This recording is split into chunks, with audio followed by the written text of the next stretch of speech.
Well, sorry again about the late start, it was mostly my bad.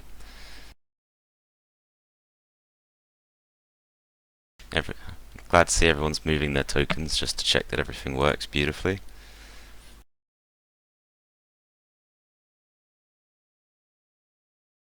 So, last time you guys all leveled up. Works beautifully. Did you add in We didn't fucking work out the thing, did we? Ah, the thing?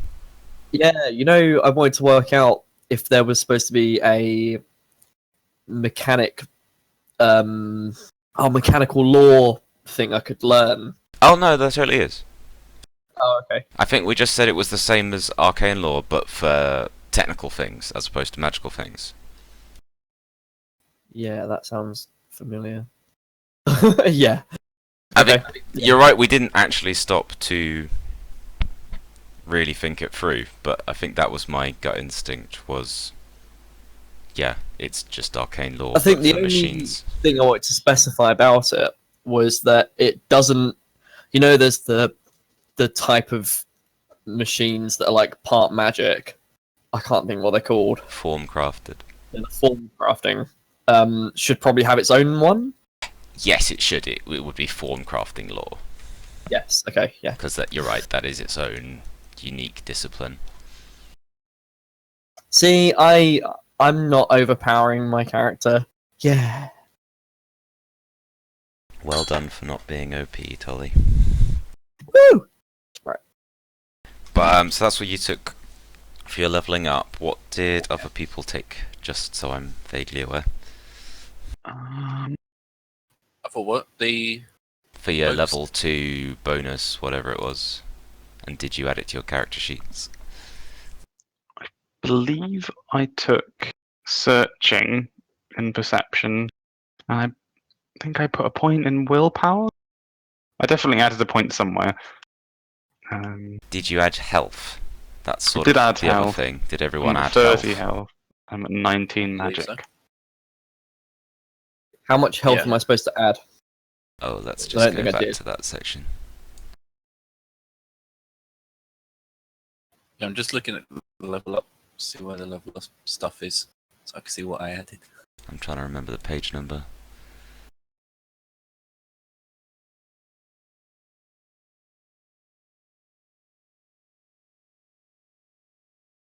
And I can't find it. It's goes down chapter, isn't it? Oh yeah, here we go, advancement.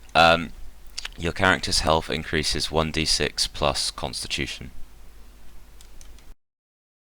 So 1d6 then. For me. And you all got you got one advancement to spend on a primary ability, and you got to pick one new ability focus, again in a primary ability. If you need me to tell you what your primary abilities are, they're class based. Okay, I got it. I got strength, climbing, and might. So I got climbing for being a warrior. Cool, that makes sense. I don't think intellect is one of my main things. So in which case, I don't think I can do mechanical law. You're a rogue, aren't you? Yeah. Oh, you can totally do mechanical law. It's fine. It's very appropriate for your character, so I think that's fine. I put 1 point in communication. Okay, cool.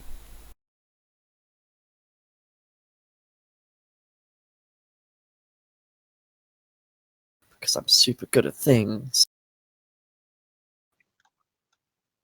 Right, I'll do the 1d6 just to find my health.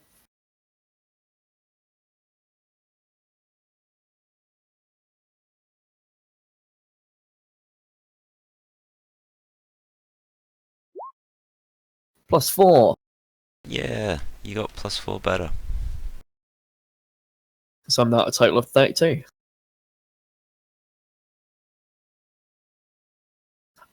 Does Dexis's health also go up? Oh, that's a good question. Should I just add half of whatever I got? So I got 4 there, so should I add 2? Yeah, that seems reasonable for now. Again, I was like, oh, this is one of those things we really needed to sit down and work out, Work but out. that seems reasonable for now. Yeah, if you just add a couple on. So you've now got 10 Didn't we healthy. base Dexys off a particular thing? Oh, it actually says somewhere. We based him off a creature profile, Dex didn't we? doesn't have its. Oh, I don't know about that. I don't remember. Oh. Did we even give him? Just add to his health for now, and we'll work it out. Okay. What I was going to do for the person who wanted a wolf, who I can never remember who they were because they never said anything about it again. Is that cool? Yeah, it turned out not to be Tickle.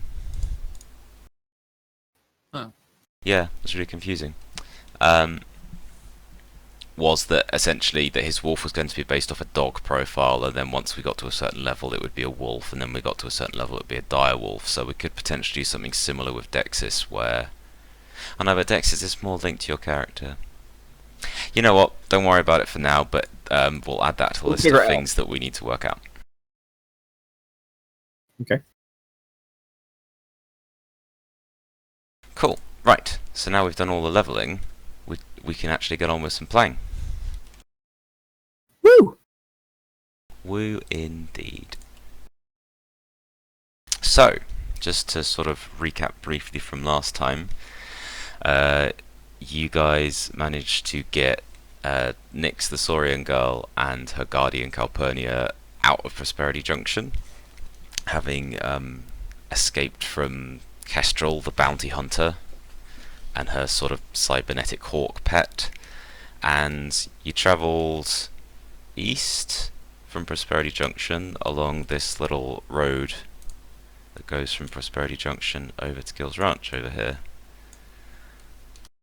And on the way you had a weird moment one night setting up camp when some very large thing that put you in mind of a dragon but was much louder went over, and it disturbed a lot of wildlife, but you dealt with the resulting issue with the wildlife quite quickly and easily. And then you carried on the road and you came across a wagon that had been attacked by something, but you decided it was best not to stop because you were worried that Kestrel was pursuing you, and you managed to get to Gills Ranch in record time. And when you got to Gills Ranch, it's sort of a nice little farmland area inhabited by hobgoblins, and they welcomed Calpurnia and Nyx in, and they thanked you guys for bringing them to them. And the guy who runs Gills Ranch, who funnily enough is called Cyrus Gill, he basically offered you guys to like have some food, stay the night, and refresh yourselves, and then decide what you wanted to do next. So, the first thing I want to do before I put you into a map is I would like every one of you to make a perception test. Okay. Perception. I have searching focus. What, 3d6 plus 4, isn't it? Or whatever 3d6 your plus perception whatever is. your perception is. Yeah. There aren't any focuses that. Because we've got a hearing focus would give you a bonus. Nothing else would. Okay. Don't know. Really? That was a terrible fucking roll. I have searching in my perception thing, but I don't have it ticked as a focus. I'm a bit confused. Should I have that ticked as a focus, or? I think the tick box for focus on your character sheet is actually for having a focus in the thing. Like for having Okay. a focus in all perception. I think I just took searching as a thing when I level. Okay, sorry, never mind. Yeah. I also just stunted. If that helps. It might do. I I've got got 3 Except you standing rolled- rolls. You've rolled. Let me just grab my cheat sheet off the floor because it's fallen down.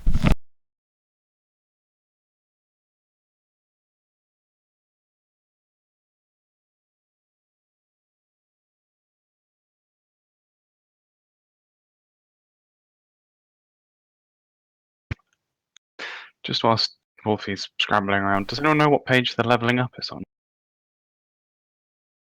No. It is on page 26 of the rulebook. Thank you. If you want us to stop for a minute just so you can do any leveling up No, no, stuff, no. that's fine. It's totally fine. I'm just making sure I did everything right. To answer your question, Tolly, I'm afraid stunting won't help you because in order to stunt, you have to succeed. The only person who succeeded in this particular test was Canny, Yay. but I'm not going to tell you exactly what it's for yet. Canny heard Tolly fart in the night. I'm sorry.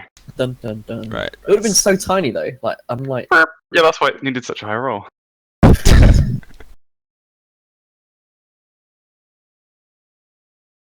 Okay, so partly because I wanted to do it, and partly because I couldn't find any artwork that really suitably displayed a hobgoblin farm. This is all in a combat map, even though you don't actually, you're not actually in combat, but we figured we could actually just play around in it anyway. Oh, he's going to try and kill us. I wouldn't do that. You step on a landmine, your entire party is dead. Okay, so this map represents the small farming community of Gills Ranch. I've just got a black screen. Yes. Oh, really? Yeah. No, Yeah. why has that happened?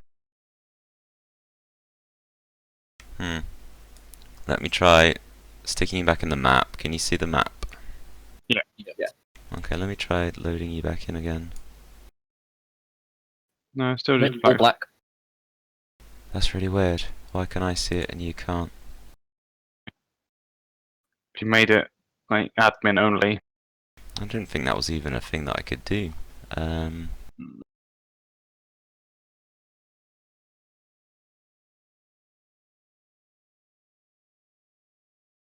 I really don't know. Let's try sticking you in some other combat maps just to see. Let's put you on... I don't want to do that. You might have Fog of War enabled. Yeah, maybe. Let's check.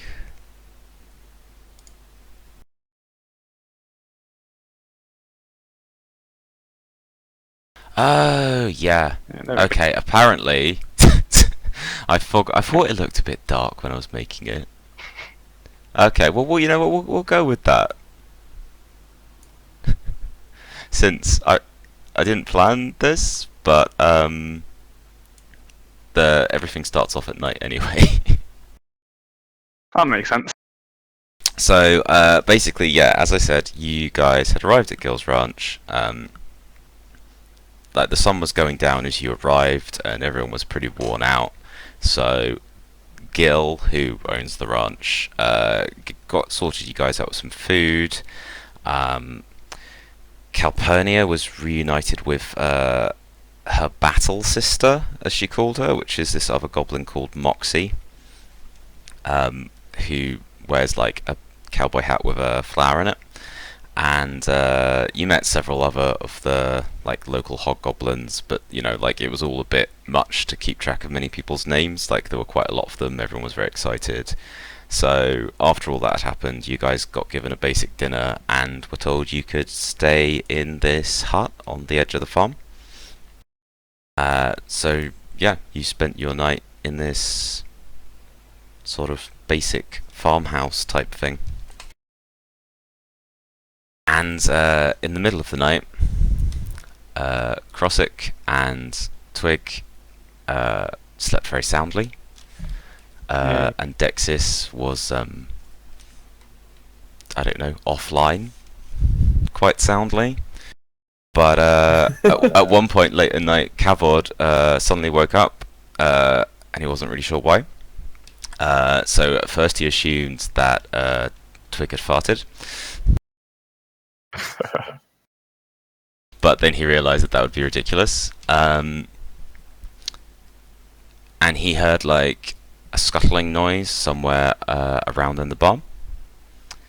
And yeah, Kavod, I don't know if you want to do anything.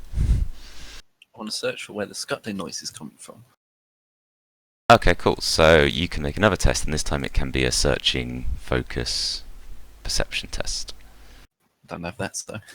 Okay, you can just make another. Can he wake me up? No. Shit.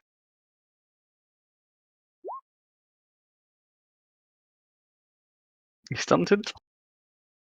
He's stunted, but he failed. So he heard something scuttling around, and then the door over here, like while he was looking around, suddenly kind of like creaked open, and then the scuttling noise was gone. And that's that. He didn't hear anything else. We're all safe then. So, then now I will remove the stupid fog of war as morning comes.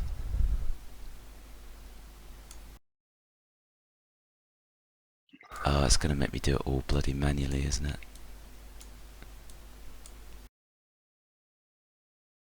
Cabbages! Yay. Not my cabbages. Okay, My there is a way to... cabbages! There you go, the sun came up. Alright, So let's map.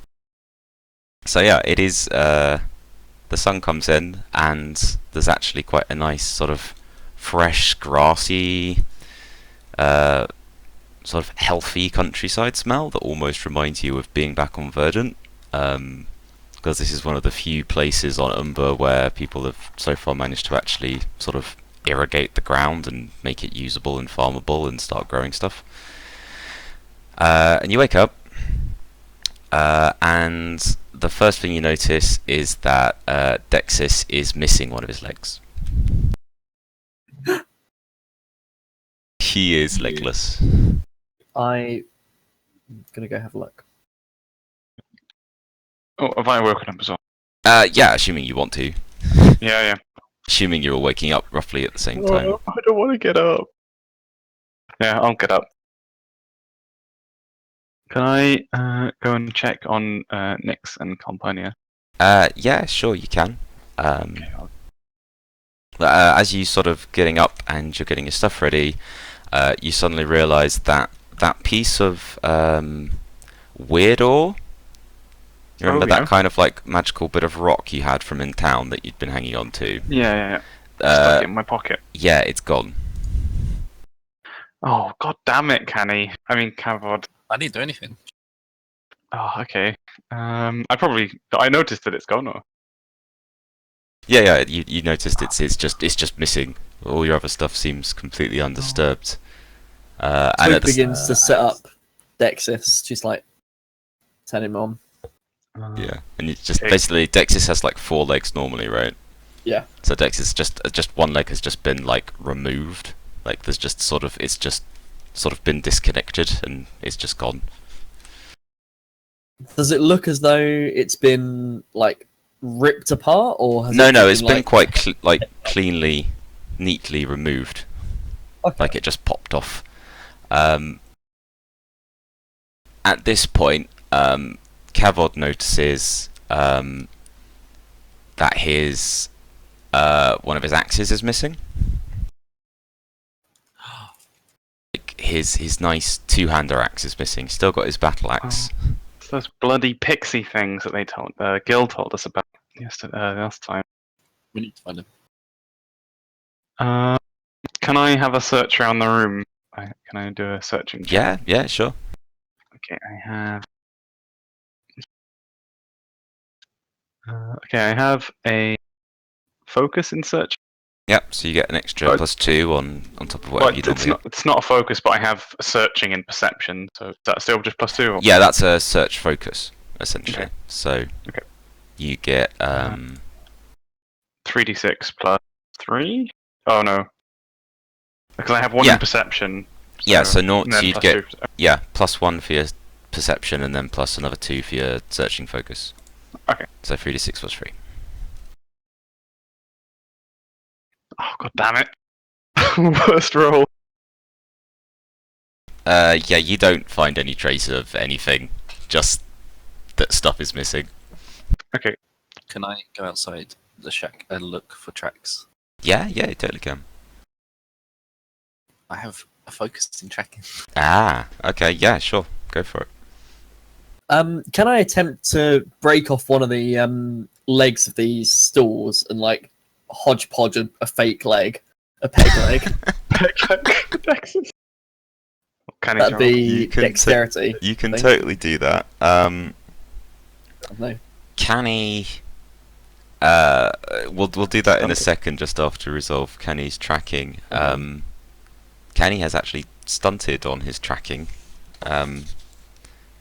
He and basically when looking outside, Kavod finds these small like scratch marks in the soil outside around the hut of some sort of quite relatively small creature, maybe like about the size of like the paws of a dog, but with like quite long, thin claws.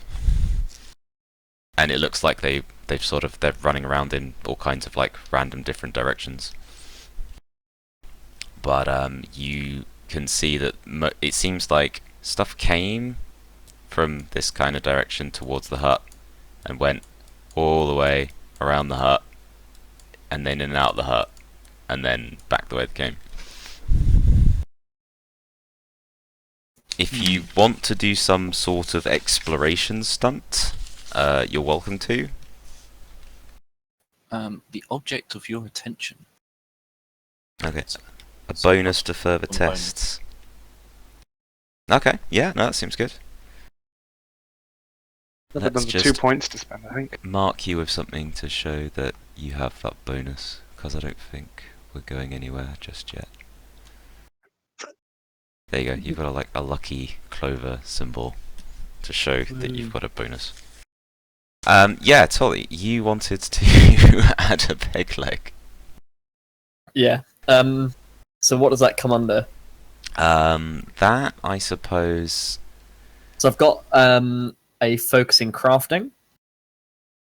I'd say you can... It can be crafting, or it can be your mechanical lore, whichever you prefer. They're both relevant here.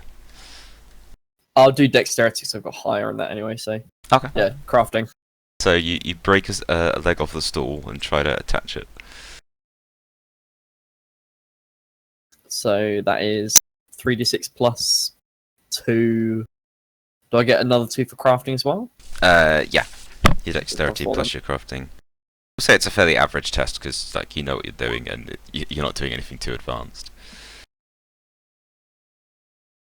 Okay, so yeah, you do that, and also technically you stunt. I'm not sure what stunt table you would roll on for this. It looks really nice.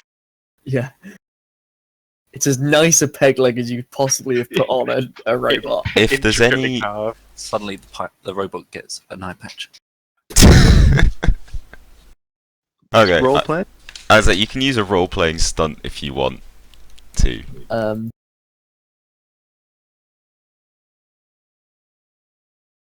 There is nothing that is going to help. I'm not going to flirt with him. I think I'll leave it. Yeah, sure. Okay, well, you attach it, and Dexis kind of like is happy that he can walk around again, and starts kind of like tapping away from side to side and sort of doing a little jig, and it kind of waves its peg leg at you as a sort of thank you. Yeah, it's all good. Right, So well done on that. I did a smart. I'm going to tell the other two what I found and suggest we go track down the little thieves. I agree. I want my weirdo back. Yeah, let's go. I'll follow Kavod. Should we tell Gil and... Oh, maybe we should ask Gil what's going on, because maybe he can give us some information about what Yes, these annoying that's a good things idea. are. I'm going to go and talk to Gil. Fair enough. I'm going to stand awkwardly outside the door.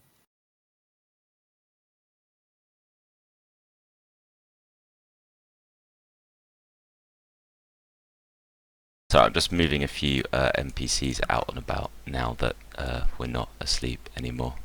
Some of them are going to go work in their fields and stuff. The day has started. Okay, so you head up to Gil's house, and like the door is open, and as you sort of come walking up onto decking, he catches sight of you and says, "Oh, come in, my friend."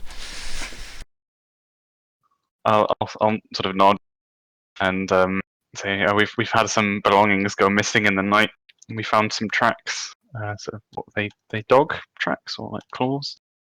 Like animal sort of tracks. Yeah. We don't found know some what they animal are. tracks, and some of our stuff had gone missing. Do you know what that could be?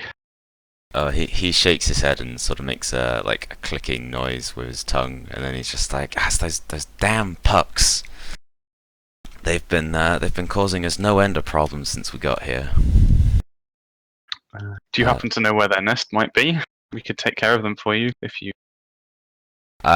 He's wish that we did. We tried searching for them, and we tried laying down traps, but you know, even when the traps have gone off, by the time we actually get to the trap to see what sprung it, like, they're gone. Well, if we took care of them for you, do you think you'd be able to give us some supplies for our journey back? Or He some- says, yes, absolutely. He says, well, he says he would be happy to furnish you with some supplies anyway, since, you know, you helped one of his people, Calpurnia, get here safely. But he sort of gives you a wink and says he's sure he could throw in some extra stuff if you were able to help them out. I'll ask him. Is there anything you'd want back, or just finding and kind of getting rid of them is enough for you?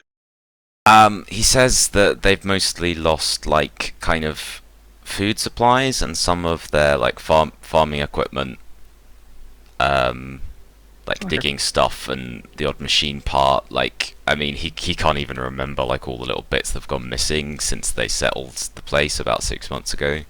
Okay. Well, But if you could bring anything you find, yeah, he'd be very grateful. I'll say, okay, we'll bring back what we can carry, and we'll let you know if we find it where it is, so you can go and get your other stuff.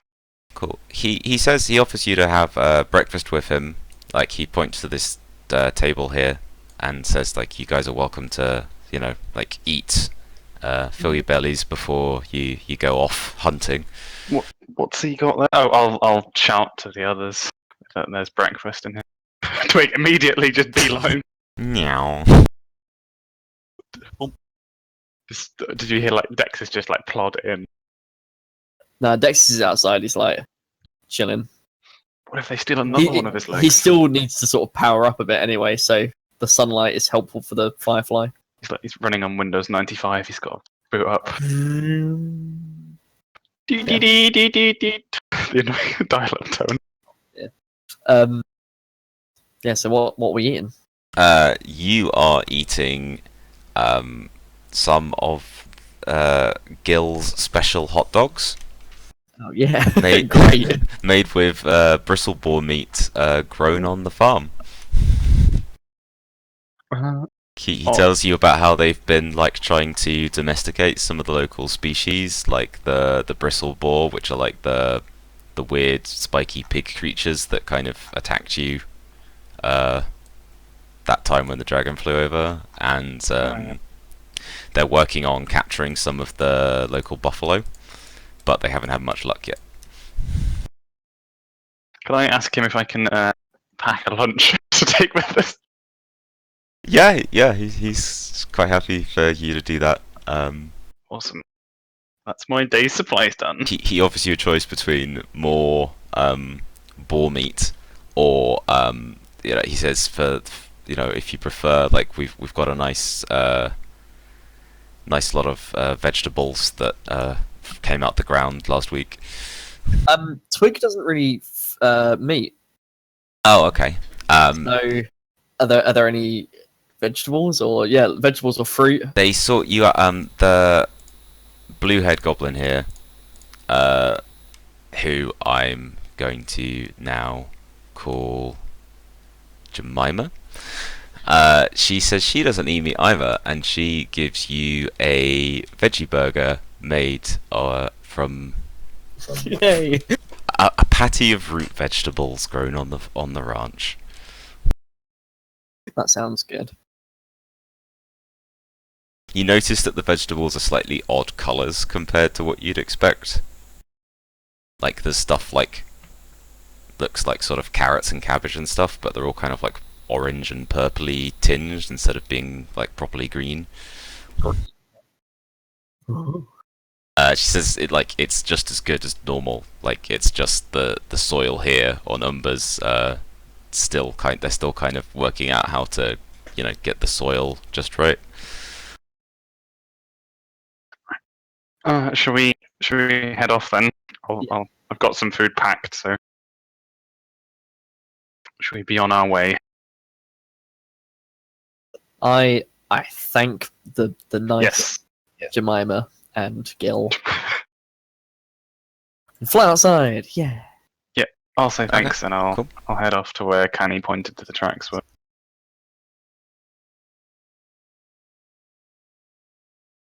Dexys is like wobbling on his fake leg. Well, all of his legs are fake, Plunk, but plunk. his wooden leg. Okay, so you head outside, and you're out on the farm, and it's a lovely sunny day, and these various hobgoblins wandering around, and they sort of call out to you, and exchange pleasantries. How's your day going? That kind of thing. And yeah, it's a surprisingly nice sort of greenish area, considering the rather like brown, barren lands that you had to cross to get here. And I wiggle my toes in the mud. So yeah, Cavod had sort of followed the tracks to around about where you are, around here. They then kind of seem to just sort of scatter off in a few different directions. Should we split up? Each take a direction? Yep, I have to do that. Sure. Okay.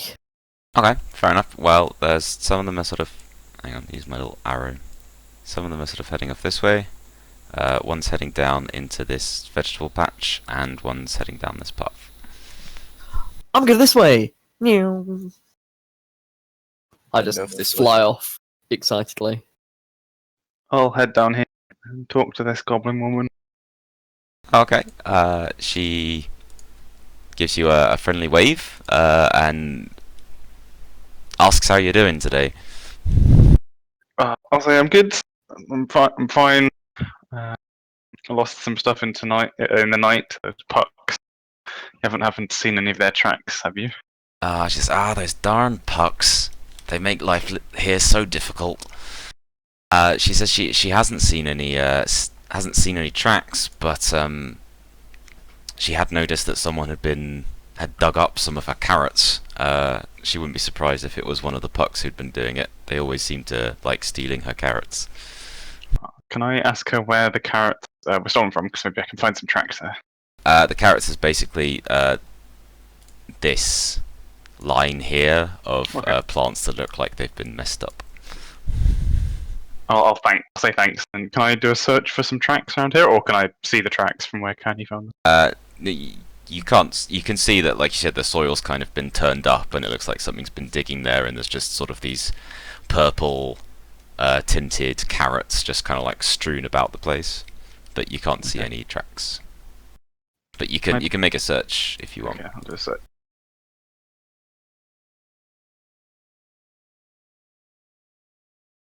$16. Yeah. Okay. Cool. So you don't see any more tracks, but what you do find as you're kind of like searching the ground carefully is that there's a small hole, basically next to where you're standing, next to the vegetable patch. And as you sort of claw at it a bit more, the soil falls away, and it kind of reveals a small little burrow. Maybe like the sort of size of a rabbit burrow. Oh.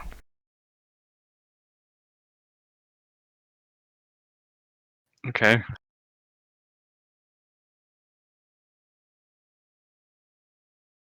I have no idea what to do next. Can I think a bit whilst the other two? Yeah, sure. Yeah. I just want to continue following the tracks.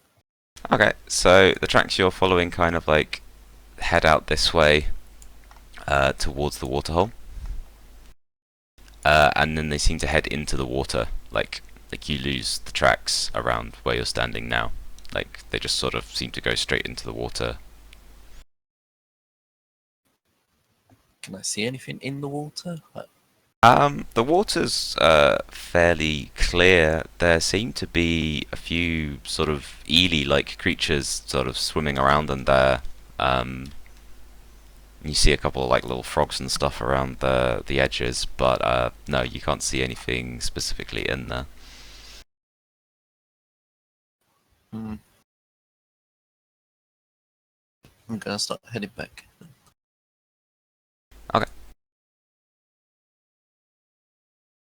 How's Twig getting on? I'm like just continuing to follow the tracks, sort of what way they go. Okay. You find that the tracks kind of head down this way, and then seem to start down this way, and then they seem to sort of circle around this building. Oh, right. So I'm gonna sort of fly up to the door. Open or shut? It's shut. Right. So I'm gonna knock really excitedly on the window. Be like, "Hello." And Is everyone you hear like a little high-pitched squealy noise, and Nyx comes like bounding up to the door and opens it and goes, "Hi, Twig." I give her a big hug. I'm like, "Hello, Nix. How you feeling?" I'm great. Good. I've been playing games with Moxie. I love playing games, but right now we're on the track of finding something. We've lost something. I gesture at Dexis and his wooden leg. Oh My- no! She's really worried about Dexis, and she sort of goes up to him and goes, "Are you okay?" And she sort of just pats him on his metal plating gently. Dexis sort of groans and nods, and just does robot sort of noises. And I sort of move back into place. I'm like, "Did you hear anything last night?" No, she didn't hear anything. But she says Moxie has been in a bad mood because she's lost some things. So maybe Yep, the so have we. same people who took your things took her things. Can I come inside? I Sure. sort of Yeah. poke my head around. Yeah, she sort of steps back and lets you in, and there's in the front room there's Calpurnia, and she says hello to you. Hello, Calpurnia. We're on the. Oh God, why can't I say words today? We're on the case of some missing things. Did you hear anything last night? She says no, she didn't. And she was actually out on patrol last night with a couple of the other hobgoblins, including Gil, because they were sort of like guarding the town line in case Kestrel showed up. So she wasn't here, but she didn't see or hear anything while she was out on patrol.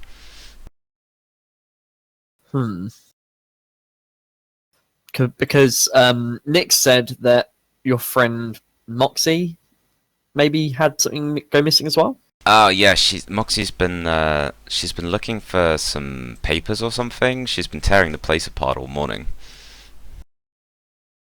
Right, so I'm gonna she's fly through there if you want to go talk to her. next room. Yep. Hello, you must be Moxie. Yeah, okay, there's Moxie.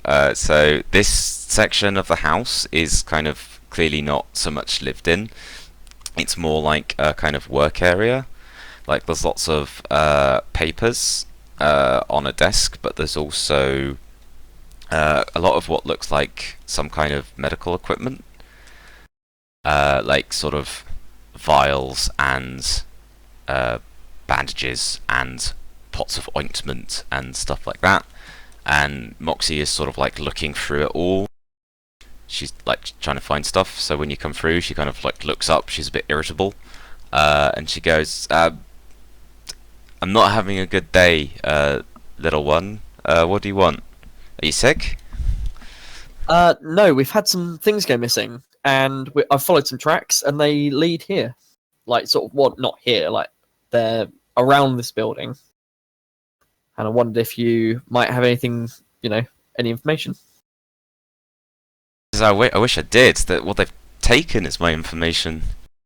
All of my research, all of my papers, they're gone. Because, yeah, we're missing...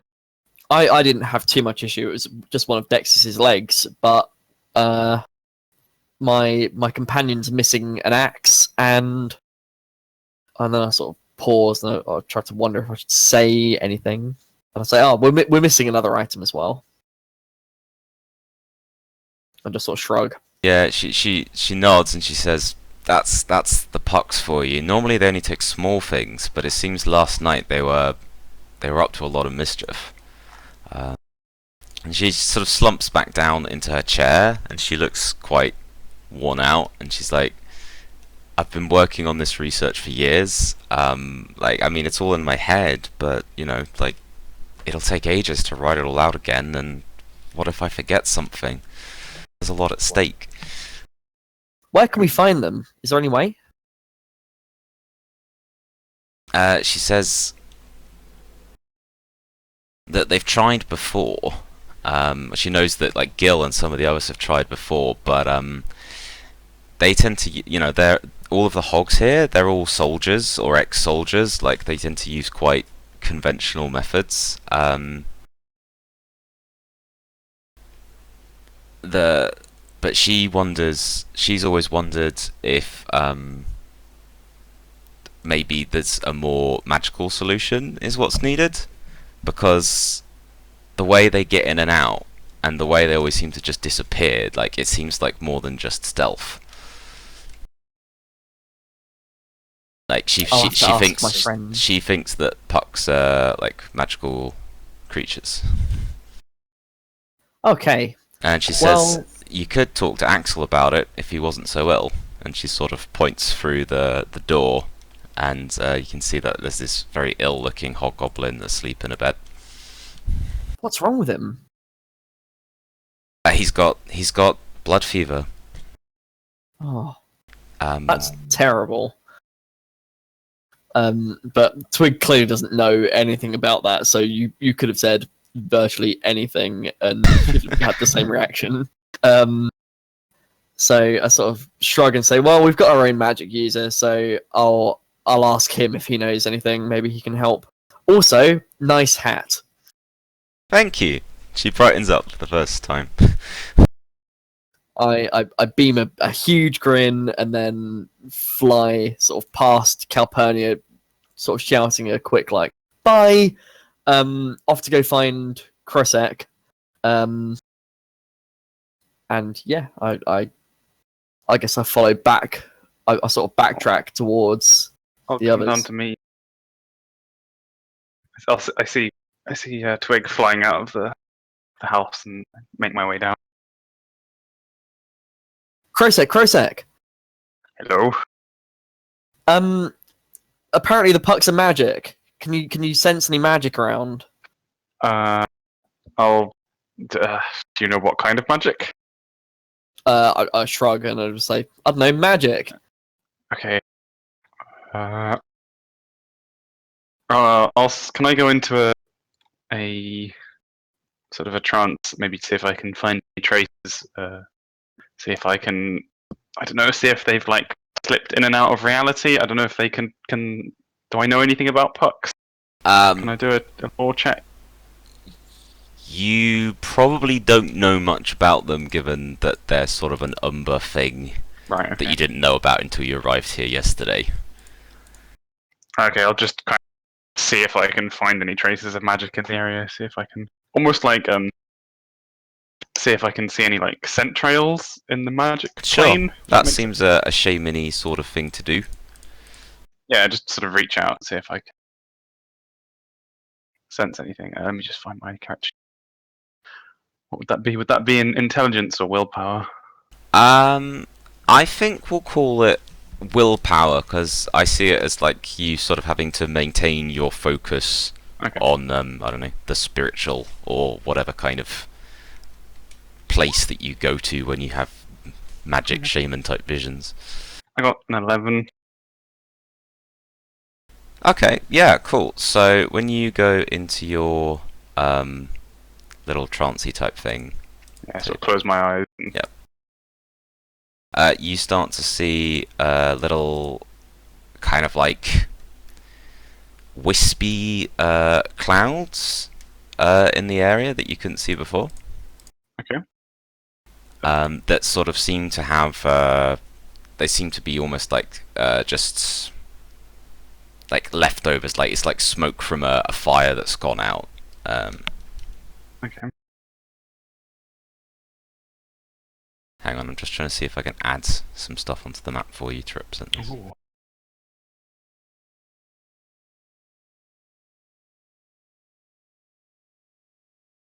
Oh yeah, that looks cool.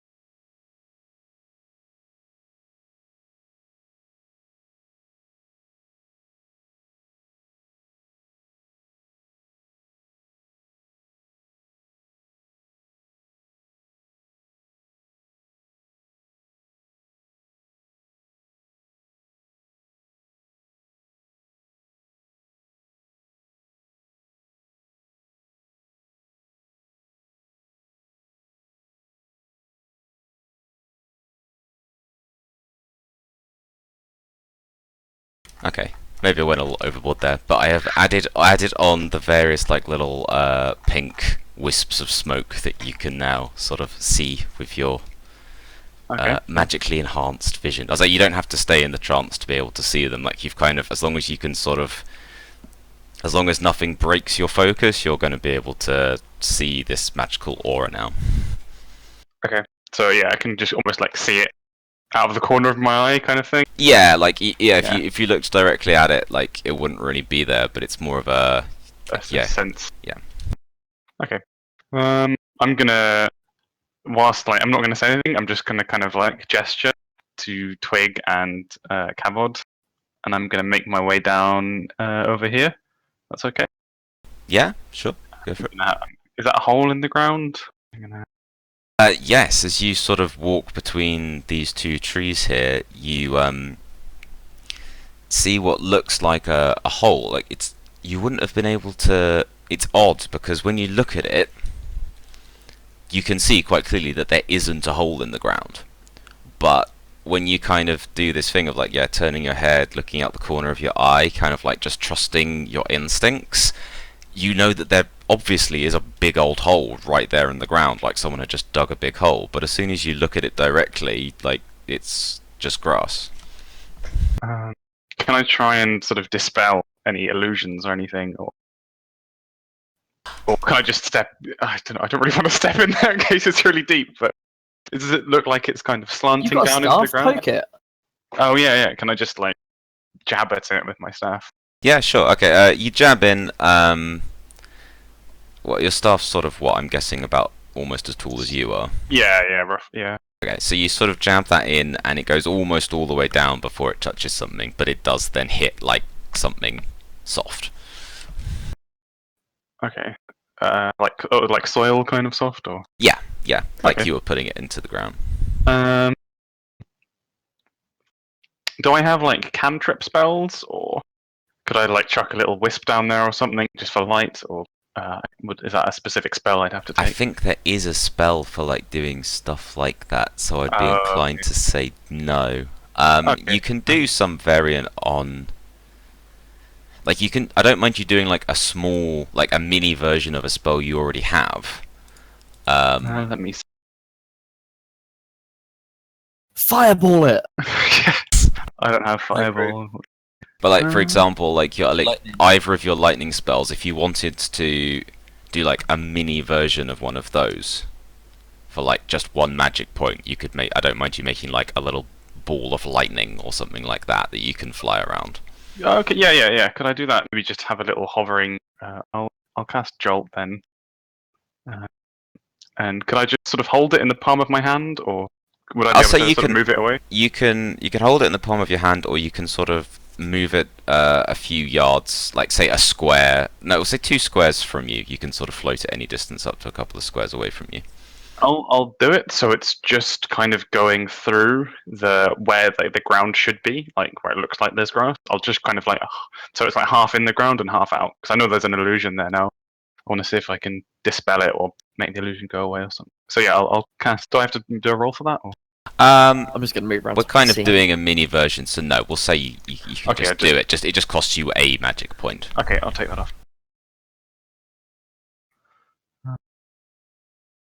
Okay. Yeah, I cast sort of Jolt. I summon it in my hand and I form it into a little ball of lightning, almost like an orb, and it's like lightning's trapped inside there, and I sort of like almost shove it into the ground, and then yeah, see what happens. Okay, you do that. You send it down through the sort of pink smoke trail thing that you're aware of. Sort of suddenly disappears, and so does sort of the grass essentially shimmers, and then suddenly you realise, no, of course there's not grass there because there's a big bloody hole in front of you, and you can all see it quite clearly. As the lightning bolt goes in, suddenly there's this high-pitched shrieking kind of a noise from inside, and then you see like little scrambling hands kind of like reach up and start like clawing at the soil, so that the soil starts kind of like filling in the hole. Whoa! And can I reach down and try to grab this little creature? Yeah, sure. Actually, would I? Should I try and stun it? Do you think, guys? My magic. Oh, the hand starts scrabbling faster. I'm gonna stick my staff in to try and like quell the hands. Quell. Yeah, like stop them scrabbling so much. Like just to hold the hole open as much as I can. Oh, okay, Yeah. sure. Tell you what, make some kind of a test that I'm gonna check. Because it'll be I'm gonna make it be a Strength? a contested test. Yeah, it'll be a strength to hold the hands in place. So do a strength, and I'll do a strength for what's down there. I've got no points in strength. Am I able to help him do this? You can. Oh, I stunted though. It's got 14 as well. Wow. Oh yeah. Sorry, I'm just Maybe. loading the profile.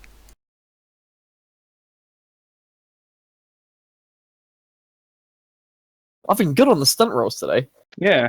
Okay, well, it fails, and you get a stunt. I can say it can be an exploration stunt or a combat stunt. It's 2 stunt points. I've got 2 points, yeah. So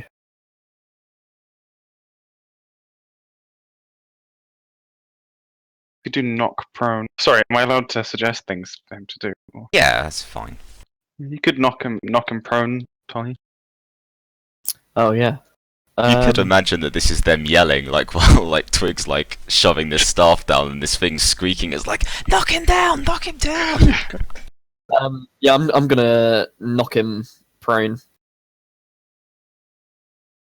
Okay, so you shove your staff in, and you whack the hands, and then you kind of realise that like if you push, then you'll knock it back. So you push, and its hands come off, and like these little furry hands just suddenly disappear down back into the hole, and you hear this thump and this little squeak noise of indignity, like just. Meh. Now I look really sad because I feel like I've hurt the thing. Like, I- oh no, what if I hurt it? Can I jump down and try and sort of grab whatever it is that's down there? Well, not jump, but. Oh like- yeah, how big is the hole? Is it big enough for him to crawl into? Yeah. Because I'm small, so I could go in. Yeah, no, Small. it's sort of about 5 foot deep hole, enough for maybe one saurian person to go down at a time. Obviously, Twig is smaller. Yeah. Can I? Well, does Canny want to jump in and try and grab this thing? Or I'll Yeah. shout, grab it. Yeah, Yeah. I'll jump in and grab it. Okay, sure. You jump in, and as you well, okay, yeah, you jump in.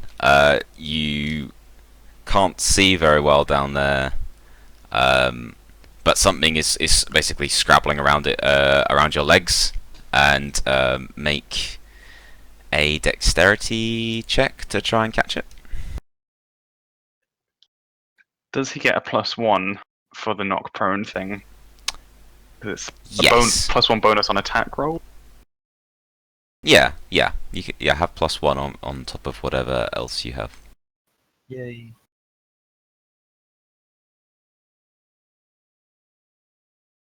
Sorry, Wolf. Constantly be like, oh, do we get a +2 to this? No, that's fine. You're being correct because like I'm still learning all of the different rules, so it's good to do this stuff. And it helped. Yeah, you grab this thing,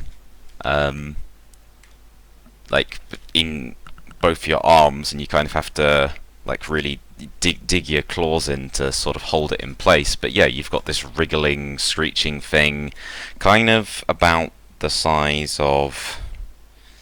What's it the size of? Like the size of a small dog type thing, like wriggling around, and you can feel So like it's little like you can feel breathing. scratches of like something is like sort of scratching and like scraping against your scales as you sort of wrestle it in your arms. I want to try and haul him out of the hole. Yeah, I'll grab. Can I see that Canny's grabbed this thing? Yeah, sure. Like I mean, the top of Cavod's head's kind of still sticking out the hole. Alright, I'm gonna see if I've got some rope. I don't. Actually, can I? I don't have any rope, but I have a pot. I have an iron pot, and can I put a little bit of food in the bottom of this iron pot? A pot. I have like an iron cooking pot. Yeah. Oh, okay, a cooking pot. Okay, yeah, you can try it. I'm gonna put a little bit of food in the bottom of it, and then I'm gonna wait to see if Canny comes out. But I'm gonna like hold the pot with the food in. Yeah, sure. We're feeding these things now. I'm going to try and shove it in the pot. Okay, well, you've already got it in your arms, so yeah, you kind of bring this thing out above your head, and I'll just give you a little picture. I have to say that artwork for these things is not as good as the standard I would like, but hey, what can you do? And it's like, Tolly, have you seen what the fuck has happened to your Yeah. name on Discord? Niche doing niche things. Okay, yeah. Sorry. Stop breaking my immersion. God. Sorry, Breton. No, Oh, God.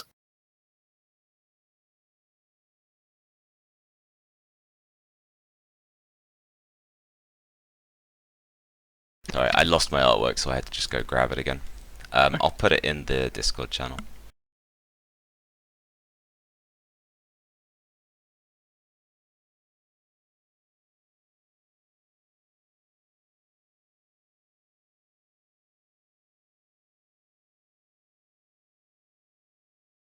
Yeah, you get this sort of like impish creature, kind of like with like grey browny fur, and all of it down its back. It's got these like long quills, very much like a porcupine. In fact, if you looked at it from the back, you wouldn't really know it wasn't a porcupine. It's only when you see it from the front that it's kind of got this nasty little face and teeth and arms. Is there any indication that it would understand common? Like, you know, is it clothed at all, or is it just like, is it more of a creature? It's more of a creature. It's got a few basic, like little bits of like leather material, tied around it.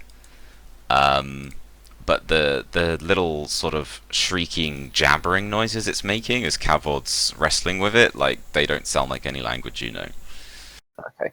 Right, so I'm just gonna fly up to its face and be like, "Hey, you! Listen here. Where's our stuff?" Is it in the? I'm assuming it's in the pot by now. Yes. Like I'm Cavod holding the lifted it pot. up. It's been shoved into the pot. It just about squeezes into the size of the cooking pot. And when Twig kind of like flies up at it, it just sort of like raises up its little arms in kind of like self-defense and just makes kind of like high-pitched, shrieky noises. I poke it in the face. It tries to bite your hand, Oh, but I don't misses. like that. And then it sort of like it stops and it sticks its arm down into the pot and it pulls out the food Yes. and then it just throws it at Twig. Right. Can I flick it on the head? Yeah, you flick it on the head Yeah, and yeah. it makes a loud squeak and then just like rubs its head rather irritably. Can I try and speak to it in like? Oh, I don't know. Would I be able to speak with it with magic? I don't know if that's a thing. I think it's certainly possible that there might be magical ways of communicating, but you don't have those spells. Yeah, sure. Okay. I'm just gonna. I'm covered in I'm, Oh, I'm gonna just slowly kind of. I'm gonna sort of look at it and say, where's our stuff?" really slowly, and I'm gonna try and look really scary whilst I'm saying it. um, And I'm gonna point at my pouch. do you want to try doing an intimidation check? Yep. What's that? Is that strength? That's actually strength. Yeah. Yeah. Okay. That's sort of for the. I'm trying to ascertain how scary you look. I got 14. Okay, yeah. So you look suitably scary, and the thing kind of like almost like tries to crouch down further into the pot and make itself look small. I lean my face in, gnash my teeth. It's sort of. I think it sort of gets like. It seems to vaguely. It seems to sort of understand what you're on about. Like, it kind of when you like point at your pouch, it kind of like points to itself, like sort of in the same place. So like if your pouch would be on your hip, then it sort of starts pointing at its hip, Okay, yeah. and then it kind of like makes a few other little sign languagey things that don't really make much sense. Okay. I'm Come gonna. on, get out the hole. Oh yeah. I want to go. I want to go Okay. investigate the hole.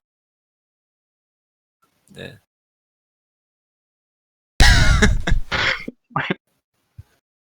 Don't get eaten.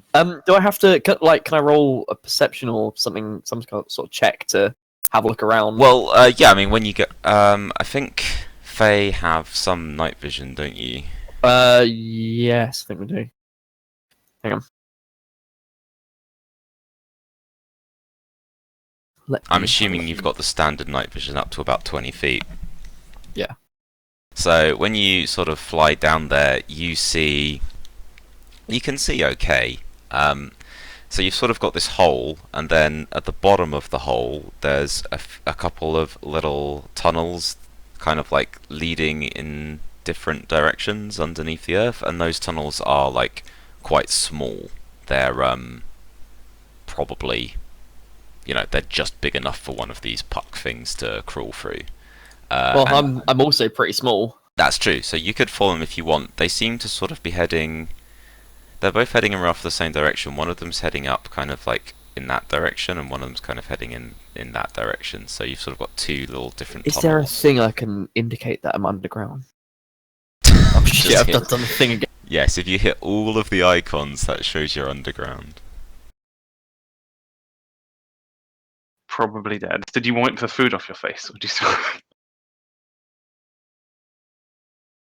Pick the ninja icon because you're hiding. I'll do that one. I'm underground as well. We can't actually see the icons because the hole is like taking priority on your square. So there's one going this way, wasn't there? Roughly. So I'm Like, gonna it's follow kind of very this one. windy, and okay, you're going to fly down there. So Yep. you fly down there. It's kind of a fairly unexciting little tunnel. It looks quite freshly dug. Yeah, you don't really see much. It just sort of just keeps on winding. Oh, can I keep going until there's a dead end? Yeah, sure. Okay. Like, so I'll just keep going sort of this way. Okay. So you keep going. And right, if you just bear with me for a second.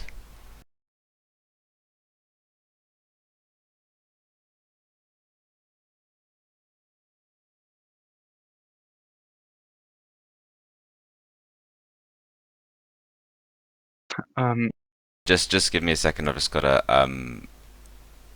pop you into this map. Oh.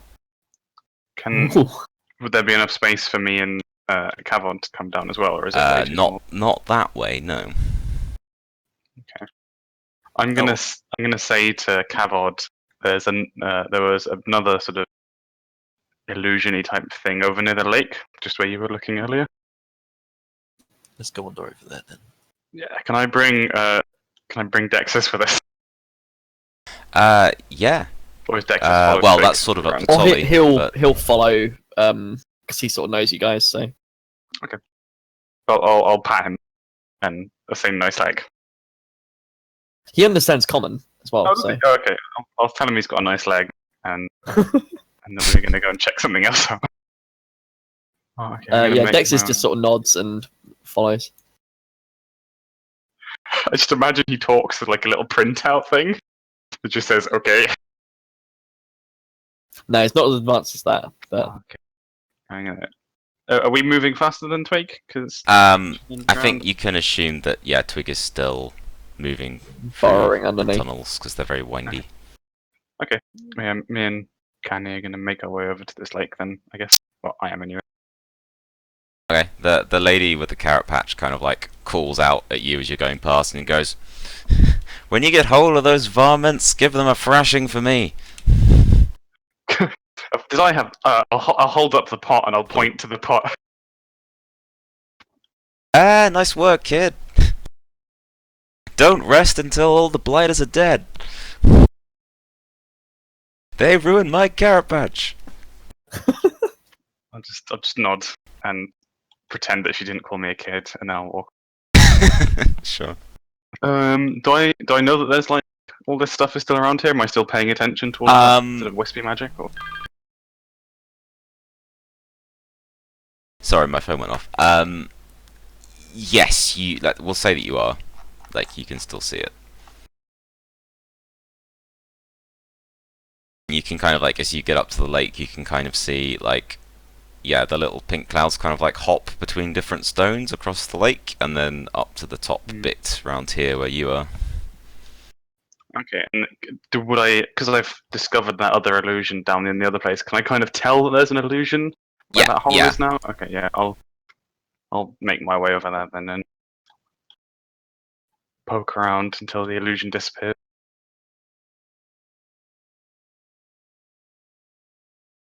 Oh, can I look around for a really big rock? Really big rock. Yeah, I want to like trap the puck thing inside the cauldron. Oh, okay, yeah, sure. There's a few rocks. Well, sort of. There's some rocks here, like, and a few smaller ones next to them, where bits of the boulders have come off. So yes, you can find a suitably sized rock if you want. Actually, I think I'm just gonna bring him with me. Okay. Does this hole look bigger or? Yeah, this hole is well, it's about the same size, but like you can see down into it more, and it seems to kind of like it's like a proper tunnel that kind of like slopes down gradually, as opposed to just being a hole.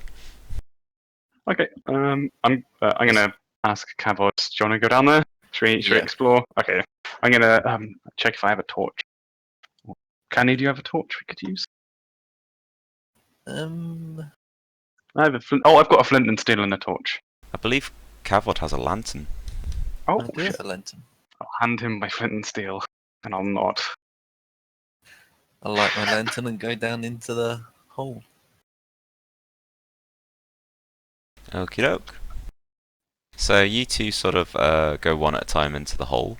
I'm assuming Kavod's going first.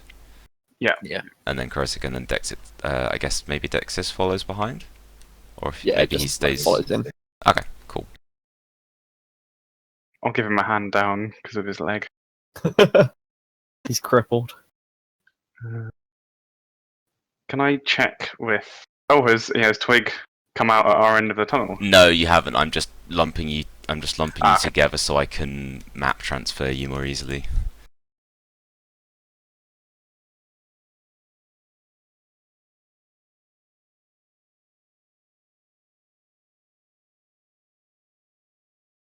And now I've got to mess around with Fog of War again. There we go, okay. I have this mental image of we're gonna like find this cavern full of gold, and it's gonna all look really shiny, and then we're gonna look at it properly, and it's just gonna be piles of junk. That's...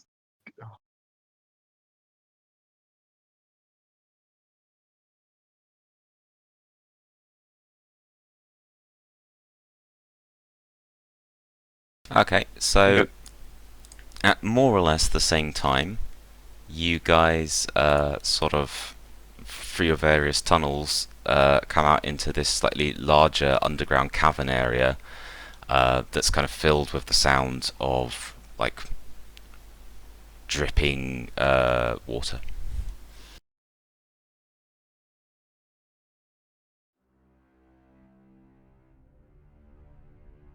Oh god, that's ominous. We're all gonna die. Gonna What die is- to pups. I want to use Divine Bubble, and I'm gonna use my Hearthstone. I'm gonna carry on exploring through the tunnels.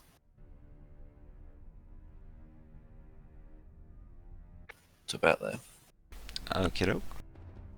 Yeah, I'm gonna do the same. I'm just all like, I'll follow behind Kavod carefully. Can I do a perception check?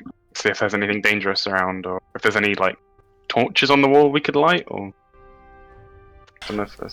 There aren't any torches that you can see. There's in a couple of places, like sort of at the edges here. Hang on, how can I indicate this? Like here, Mhm. and around there, essentially, sort of at the sides of this cavern that kind of overlook this underground lake. There's like a couple of sort of round crystals set in the wall that glow very faintly. Okay. Can I try and cast some magics on them? Just like try not you almost like infuse them with a bit of magical power. Yeah, sure. So maybe like you reach out to it and like Yeah. it's almost like it wants the magic, because as you reach out towards it, like a little crackle of like your innate power just shoots out from your fingertips, like a little lightning bolt, and it goes into it, and that kind of causes it to brighten, and it brightens with the same sort of pinky, swirly, magical sort of smoke that you witnessed in your dream state, but now it burns quite brightly. And that will reveal some stuff. Treasure.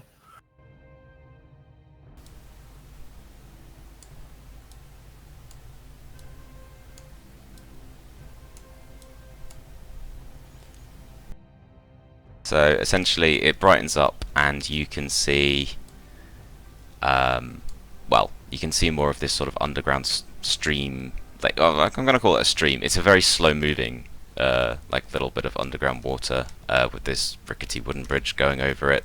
You can see clear to the other side, and you can actually just catch sight of Twig. Dexis freaks out and he's like, "Oh my god!" and attempts to cross the bridge.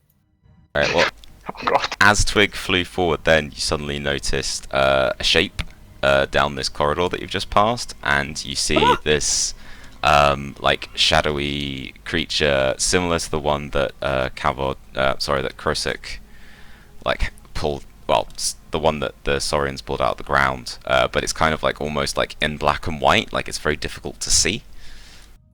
And as you go past, it makes a shrieky noise and runs down the corridor. This way, this way. After I follow.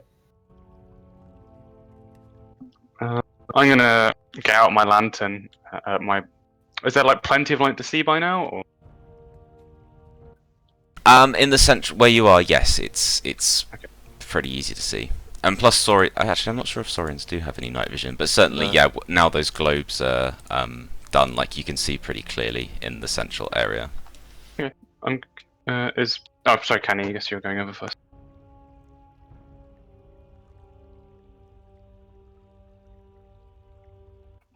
Do I have 2 seconds just to nip downstairs to grab a cup of tea quickly? But it's done. I just need to go and get it. Yeah, go for it.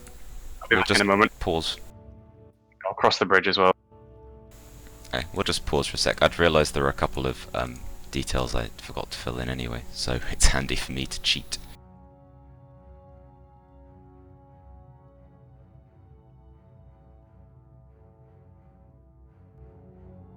Are you hearing any music, by the way? There's supposed to be sound Yeah, effects. Oh, okay. Super For dramatic. some reason, I don't hear it. Is it too loud? Not really. Okay.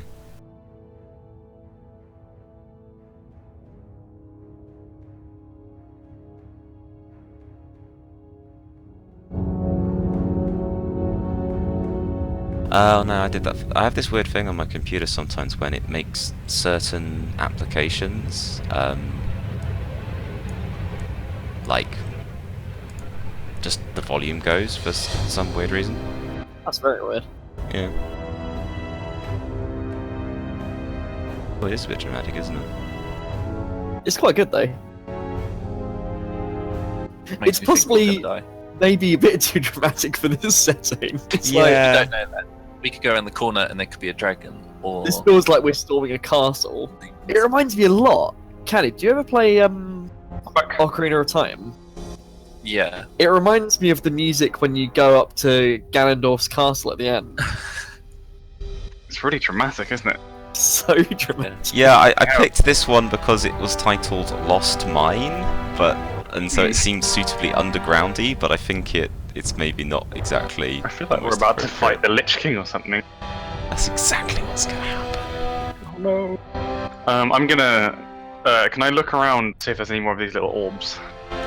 Yeah, sure. There's one kind of on the edge here, and Okay. one up here. Can So they they're just, kind of like chop- on these, essentially when there's a new section of corridor, like there tends to be one embedded in the wall. Okay, can I walk forward and like charge the one next to Twig? Yeah, sure. Okay, I'm gonna do that. I'll just stand there. Okay, so you activate it, and again, it almost like draws a little bit of power out of you. Do I need to lose some mana points for this? I was just debating whether I was going to do that, and I decided no, because Okay. that seemed mean. But like a little spark flies from it to another one across the corridor, like around here. So they both light up, and then you can suddenly see into this whole section. Okay. Can I see those puck guys? Yeah. Okay, I'm gonna grab the puck in my cauldron and like hold it in front of me. Okay. Like gesture at it to talk to his friend. The puck that you're holding kind of shrieks, and the other two kind of start jabbering at it, like in this very like high-pitched, fast sequence of noises they make. Yeah. So there's just the cavern is now filled with the sounds of lots of high-pitched jabbering and squeaking. Okay, I'm gonna smack it on the head, and then I'm gonna point at like my pouch again, and then I'm gonna point it, and then point at its friends. I'm trying to communicate here. I don't know how well I'm doing. Okay. Well, what are you trying to communicate? That I want its friends to go and get our stuff. Okay, do you want to try making some kind of communication roll? I'm going to say it's going to be quite difficult in terms of you just making hand gestures whilst holding one of them hostage. But if you want to go for it, then by all means, please do. Yeah, okay. Yeah, I could do this, guys. No problem. 14. That's not a bad roll. And I stunted as well. I'm afraid it's not enough. I'd nominated it to be quite a hard roll. So you kind of like you do that, but when you just kind of like gesture back and forth between the puck in your hand and the pucks in front of you, like they just seem to get angry and like start baring their fangs at you. And I'd like you to roll initiative. Oh, fuck, sorry guys. I'm okay with that. Okay. I can't remember what initiative roll is. 3d6 plus dex. What can I shove this thing back in the cauldron as they start to get aggressive quickly? Cool. You can. I'm gonna say it's gonna require a minor action to keep it in the pot each time it's one of your turns, though. Fuck's sake. Okay. How do I roll initiative? Is that dexterity? Is my bonus? Yeah, it's right? 3d6 plus dex. Okay. Plus dex is. Oh shit! And Whoa. I don't think I stunt for initiative, do I? No, I don't think there's an Well, I didn't initiative think stunt. so. That would be Ember. I got a double. Oh, this time, Crosec's not the shitter. Oh, we got the same. Oh, Raj yeah. and me. You're probably faster than I am, aren't you? Though. So, Crazy fast. yeah, you can. Can I? Well, is it okay if I can tell him to go first, Wolfie? Or You can always defer your turn, like straight away. well, it's just because we rolled the same on initiative, so I'm not. Oh, sure I see. Oh, in that case, yeah, sure, why not? I Yeah, think you- technically there is a way of working, like there's a way of working out, but like I'm I don't probably a see bit any busy problem with it. this puck pot anyway, so. You're slightly encumbered.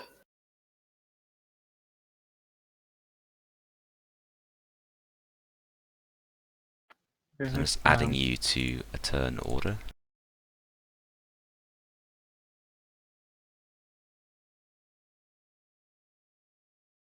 Oh yeah.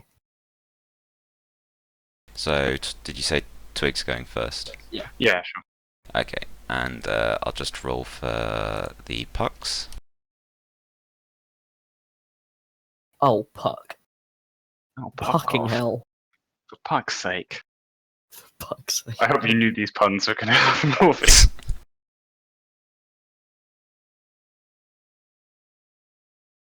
If one of us stunts, I want to be able to yell, "Oh, puck off!" at them. Puck you. That's the magic word that makes them disappear. Puck off. I can't imagine Twig swearing though. You have to look in the mirror and say puck 3 times.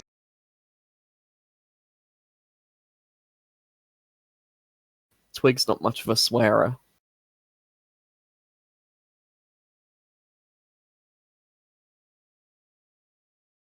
Okay, cool. I'm going to So, start the Leo. dramatic music again since it's come to an end. Yeah. And yeah, okay, it's Twig's go. Basically, what's happened is you I think where you are currently can't see into the cave where the pucks are. You've basically seen Krosek move forward, light these little magical crystals in the wall, and then just start Shake the puck. shaking the puck, and like a load of jabbery animal noises have come out of the cavern in return. Right, so I'm gonna sort of. It's one minor action, one major action, isn't it? Yes. And the minor actions are as simple as just like movement and. I have the list somewhere. Do you want me to link it to you? Yeah. Might have to Miners, send you then. the sort of the key minors are moving, aiming, readying your weapon to essentially get your weapon out. Get one weapon out for the lads. Yeah, I was trying to avoid that phrasing, but I couldn't work out a better way of saying it. Get your weapon out for Harambe. For God's sake. And there's a bunch of other stuff like reloading or preparing an action or putting your guard up, but that's kind of the basics. Yeah, okay, right. So I will. Yeah, I'll move into place. As does does Dex's move? He moves on his own, doesn't he? Yeah, as Yeah. part of your move action. I linked to the stunt sheet in Discord, Tolly. Yeah, So- sorry, I've got it. So Dexis scutters along underneath you and then along. He's making he's making a really odd noise because he's making his like Every like fourth step is a clunk. yeah, basically. And as he sort of like wobbles past, the pucks just kind of like start making this like squeaking laughter, and they point at him. Oh, that's made me mad. That has. Shotgun to the maybe. face.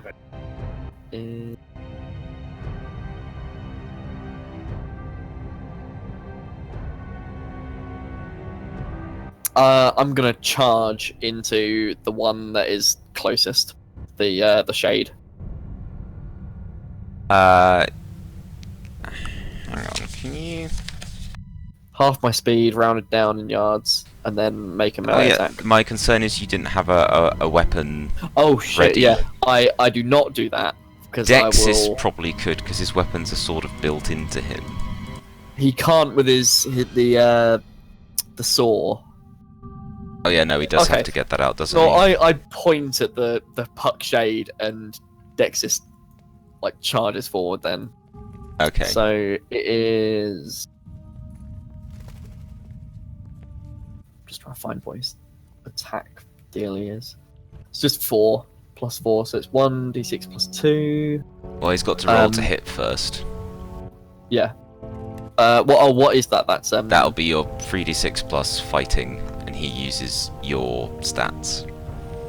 well, I've got 0, so Okay, so straight 3d6. bugger. Yeah, I'm afraid he charges forward, and the puck shade just kind of like does a little cartwheel out the way, and so Dexis just swings at nothing, Okay. and they make little squeaky laughs again as they cartwheel around. And then it's So- Krosek's go, I'm afraid. Okay. You said it's a minor action each turn to. To essentially to keep your Keep. hand holding this struggling puck in the pot. Okay, so if I just let it jump out, do I get my minor action this turn? Yes, you do. Okay. I'm gonna kind of drop it so it lands on the floor in between me and Kavod. Can I do that? Would that count as a minor action? No, no, that's you not doing anything. That's essentially you stopping doing something. Okay, I'm gonna. Yeah. So this puck jumps out. Okay. Jumpy puck. And then. Okay, let me just get out the cheat sheet thing.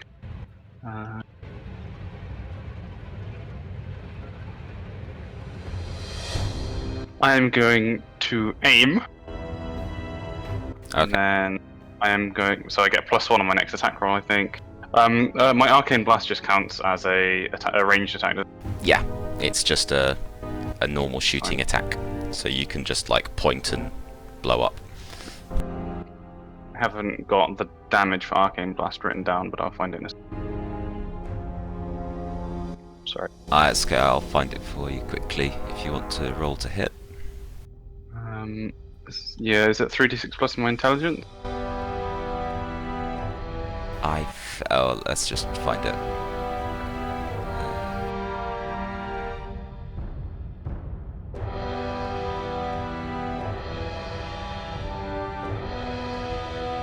Sorry, guys.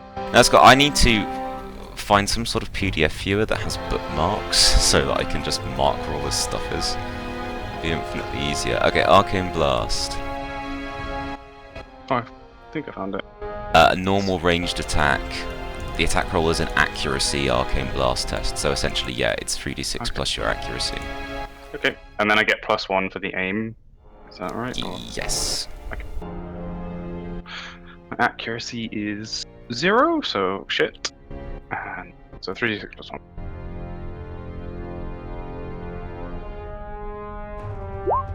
10. I'm afraid you don't hit, so you kind of like shoot out this bolt of energy and it just like hits the side of the cavern and leaves a scorch mark. Okay, I think that's it then. They, I'll just they, look at they cameras. carry on cartwheeling. For fuck's sake. So then it's actually the puck shade before Coward. So the puck shade's gonna just kind of take a swing with it kind of like raises its hand in the air and then a little dagger just kind of like appears out of nowhere and he then just tries to swing at Dexus. Oh no.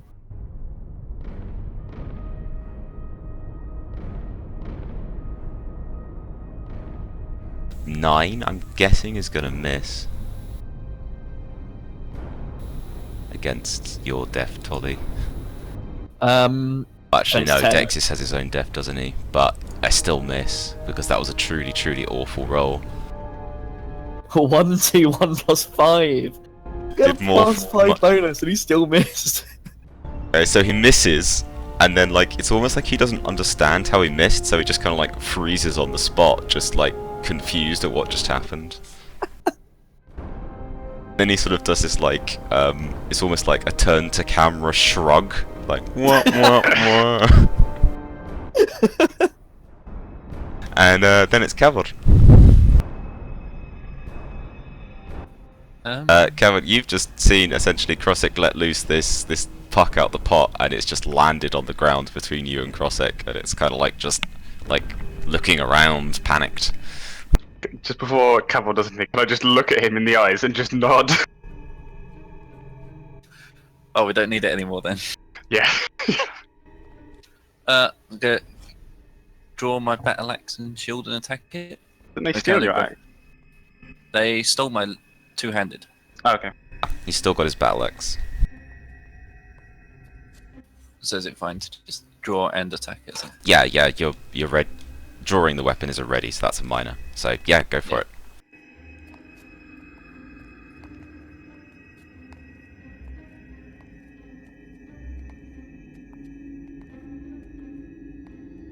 So 12 against the jumpy pop. I'm afraid it jumps out the way.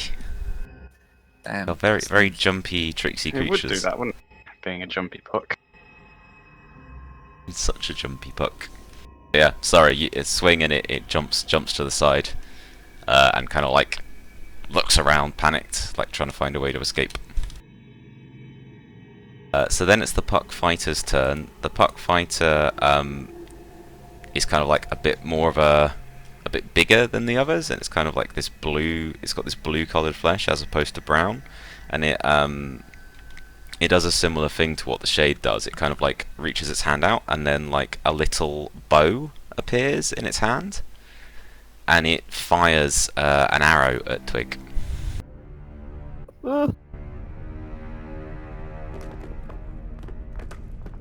And this time the pucks can hit. Definitely gonna hit because my defense is 12. Oh, is it augmented by anything like dexterity? It wouldn't be enough anyway, but. You've already taken that into account when you calculate your defense, don't you? Oh, of course I have, yeah. Yeah, that's what dexterity. That's what defense is based off, I'm afraid. Yeah, in that case, then yeah, it does hit. Okay, it does 9. Its arrow does 9 damage, mitigated by your armor. Apparently I don't have any armor, which can't be right, because I'm wearing light leather armor. Yeah, light leather I think gives you. Hang on. You're a rogue as well, aren't you? Yes. I think light leather armor should give you at least 2. Because I know one part of my thing is that I don't get an armor penalty when moving. My speed and dexterity aren't affected, but that doesn't matter here. Light leather gives you 3 armor rating. Okay, there you go. 3. So it hits me for 6 then. Essentially, yes. Ouch. I've just added your armor on for future reference. Cool. Also, like, as you kind of like, you take this little arrow that like sort of scratches past you because it's like a medium-sized arrow and you're a little person, so it sort of like just goes just past you but scratches you a bit. But as you kind of like try to right yourself, like in the air, you suddenly feel kind of woozy. Oh no. So yeah, and then it's the jumpy puck, and the jumpy puck is going to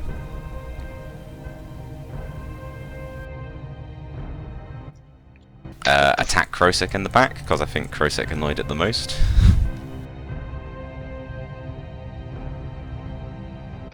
If I tried to feed him.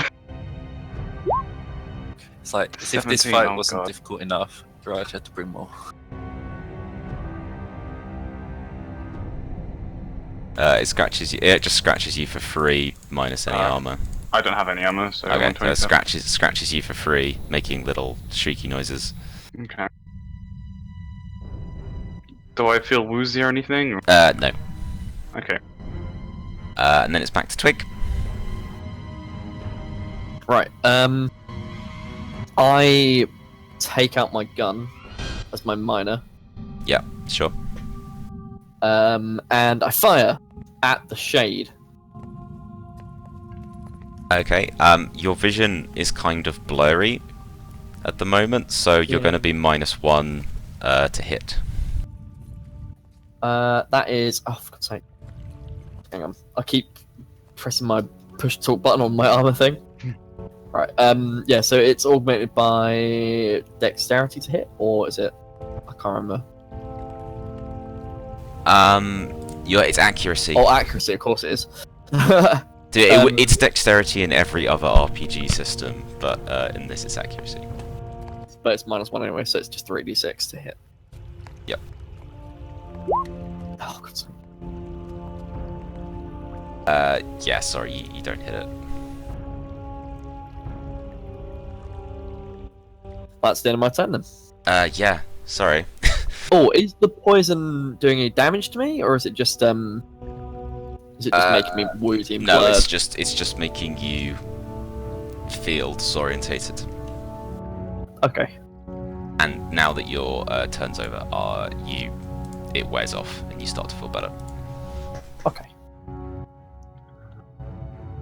So, I have a question. Yes, I have an ability called Shock Blast. you do. If it says here, electricity arcs from my hands, shocking enemies in a 6x6 yard area. It says anyone in this area takes damage. Now, if Dexus is in that area, is he going to take damage too? I think anyone Probably, yes. in the area means anyone. Right. Okay. Sorry. I'm gonna try to do this without hitting Dexus. Okay, Dolly. Okay. I'm gonna If you walk around. Oh, sorry. Yeah. I was gonna say, if you can warn them so they get a little bonus to Okay. yeah, that's about as nice as I feel. You can get a little bonus Okay. if you warn them. Okay. For my minor action, I'm just gonna kind of walk around this corner. Can I stand here? It's just that. It's a Yeah, little bit you of can like- do that. Yeah. Okay, I'll walk around that corner, and then I'm gonna try and aim my shock. I think it's shock blast. Yeah, shock blast, sort of over this area. How do I do the? I generally use the measuring. kind of- Yeah. Okay. It's 6 yards, and that's sort of 6 yards. So I'm just gonna try and like zap this entire area with lightning. It's a cone, or Okay. I'd suggest if you. Oh, it's a cone. I see. hold on, So let it me just just goes like that.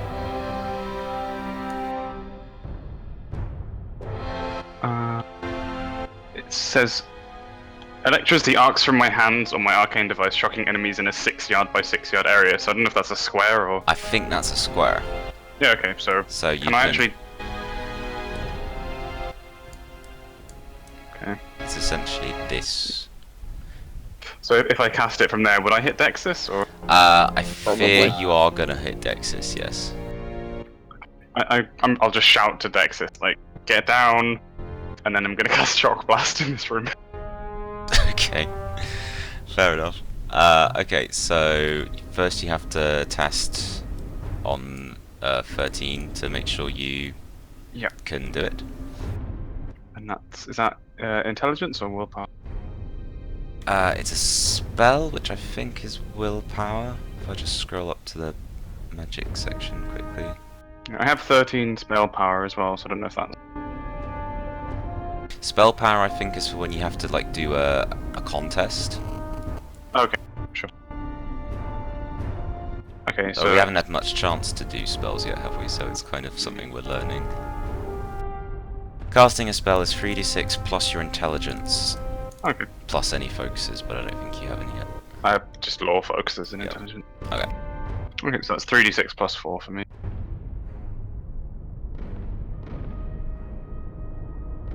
Oh, I stunted as well. You did, so you can do a spell stunt That's of up 15. to So 5 points. Yeah, Okay. you passed it. Okay, where are my spell stunts then? The final stunt table, I think. Standard spell stunts, 5 point. Oh shit.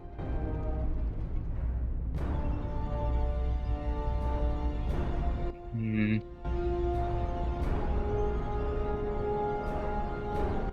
Okay, so I want to use Magic Shield and I want to use Mighty Spell. Can I cast Magic Shield on Dexis? Or do I have to use it on myself? I'm fine with you using it on him. That seems a suitably heroic thing to do, given Yeah, you're blowing up the room. I'm gonna let loose with a shit storm of lightning. And as I'm doing that, I'm gonna like use one of my hands to like cover Dexis in this magic shield, and then I'm going to use Mighty Spell. Oh, if it does damage, which I guess it does because I passed the test. Yeah, Mighty Spell, yeah, you'll just have to pick which one of the pucks takes the extra Okay, damage. And okay, I'll choose the puck fight. Okay, cool. So I'm like mostly channeling the lightning into him. But yeah. Okay, so I think I do. It's D6 plus your D6 willpower. plus willpower. I have to make. And if they make a successful stamina They save can- against yeah, my they spell, can reduce they it take, so it's just 1d6. to just the D6, which to be honest isn't a particularly amazing difference, but sure. Yeah. Okay, I'll do that now. So that's 1d6 plus.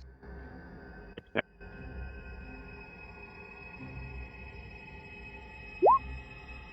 It's 5. Wow, Okay. that's really shit. Oh, it's 5 damage, penetrating though, so it ignores armor. Oh, and the puck takes an extra d6 damage. The fighter takes an extra d6. Yeah, roll another D6 for that one then. So 3. So that one takes 8. I'll just make some tests for them to reduce it.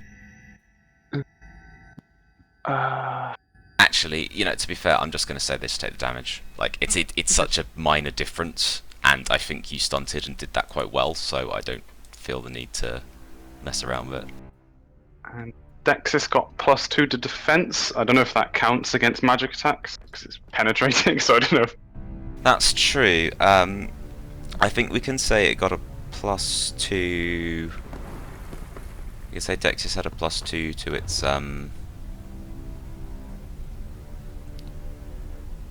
think we can say +2 to its armor, to be honest. Like, because it's a shield. Like, the magic shield kind of implies that it's blocking the thing, but because defense doesn't apply here, I think we can say Dexis just counts as having +2 armor. That puts up to 6 then. Yeah. So he can just withstand it, the blast, with that magic shield around him. So it's sort of Yay. like a little force field glowiness appears around Dexit, and the bolt just bounces off. Meanwhile, the 2 pucks are not happy. Okay. It says he gets that until the beginning of my next turn, but I guess because you did it differently, do you want to just say like it just negates that damage? Or...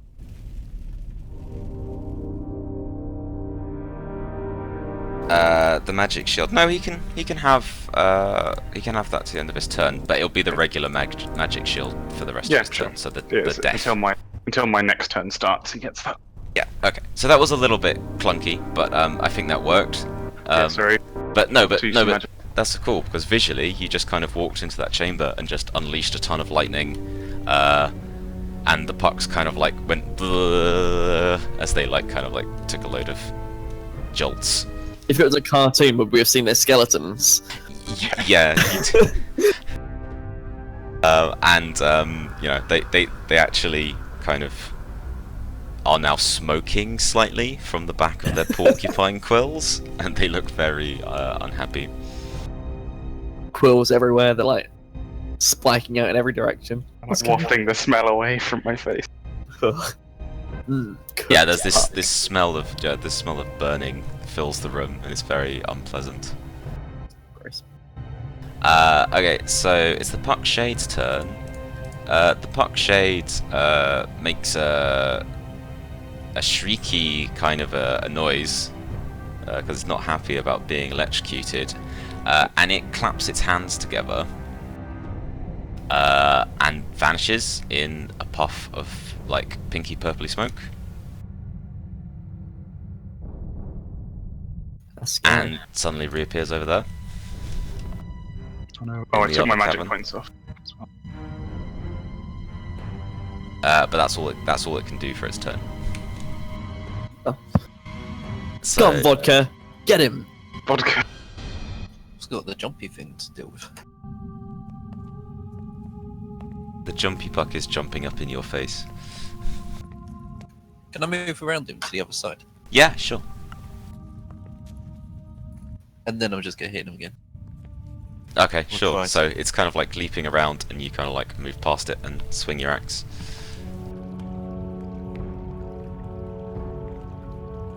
Go on, Kenny. You got this. Twig's cheerleading in the background. Murder that puck. No, I don't. Wow. Oh shit. Do Triple you two. get an extra stunt bonus if you get all the same number? Just instantly. No, I'm afraid you don't. It ought to be the case. It does something different because, like, it's It pretty triples rare. the damage you do. Yeah. Sorry, Oh, guys, I just need to go AFK for 1 minute. Yeah, sure. Just be right. I'm still covered in food. Yeah, you still. Yeah. It's probably dirt as well after crawling through that tunnel. Yeah, I'm dirty. Sorry a about stream the name, magic don't you? taking ages. Because I That's haven't. right.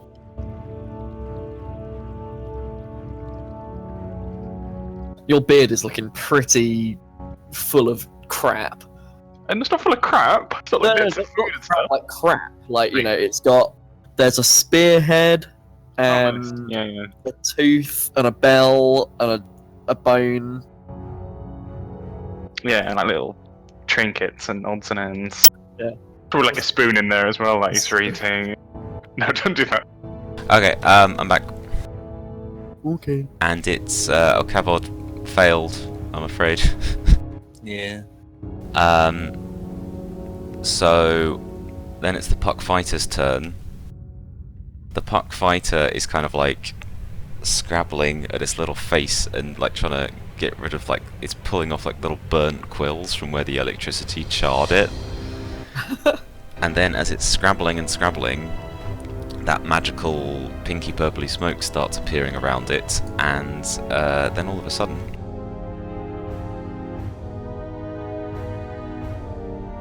there's two of them. As if by magic, the shopkeeper appeared.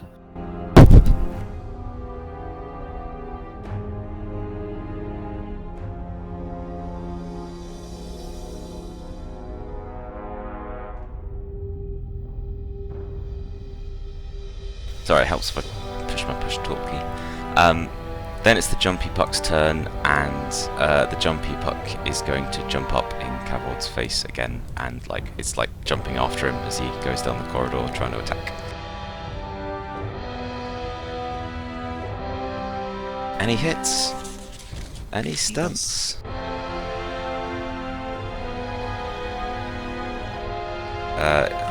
For stunting, well, he has a special stunt, which he's going to spend, but it doesn't happen until the end of the attack. So, roll for damage. No, not damage. It scratches you for 3. 4 armor. And you got 4 armor, so it just bounces off your armor. And then his stunt is he gets to do the same teleporty thing that the Puck Shade does, but he gets to do it like for free, essentially. No. He jumps up, scratches you, and then vanishes in a puff of smoke. Does Cavod just laugh? Yep. I just laugh. Puny Puck. My turn. It reappears next to Twig and makes a meep noise. Right.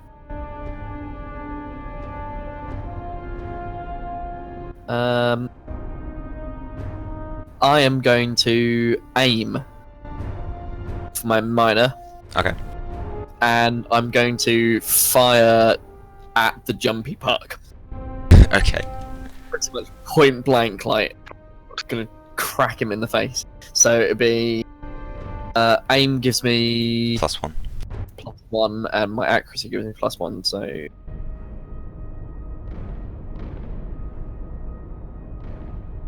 oh, come on! Shit. Yeah, you're not having much luck with the aiming, sadly. Rubbish. Sorry, dude. That's alright. I think this was the case when I first made my character, where it was like her accuracy was shit, but then as soon as she hits something, it actually hits for loads. That was always the That does case. seem to be the case, yeah. Okay, it's Chris go. I can't move my character. Can you? Oh yeah, you can't go. Oh, you're still on. You still got the ruler selected. Oh, yes. Okay. Am I mad? Okay. I'm gonna move down here. Just gonna step in front of Dexys almost, and I'm gonna open up another shitstorm of lightning. Okay, cool. Sounds good. So you have to make your test to cast it. Oh fucking hell! Mine. Oh, you failed. It fizzles, and I just look down in shame. I just want to check something about spells because you got double 1. Uh-oh. Oh, uh-oh. It's not sounding good.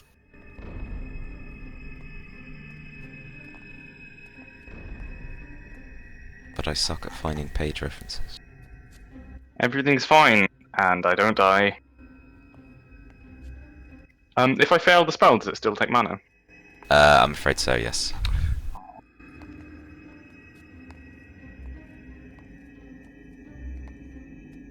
I'm getting a bit low on mana, guys. I want to finish these guys up. No, I think I was thinking of something else about the spell thing. Like, I think that's an optional house rule in another game I was, like, observing. So, don't worry about that, you're fine. It just, like, fizzles in your hand, and the 2 identical puck fighters laugh at you in unison. Okay. Does one of them look like it's smoking a bit more than the other? No, they look exactly the same. I'll nod to them and be like, yeah, I know. They go tee-hee. Okay, the Puck Shade. Turn to go.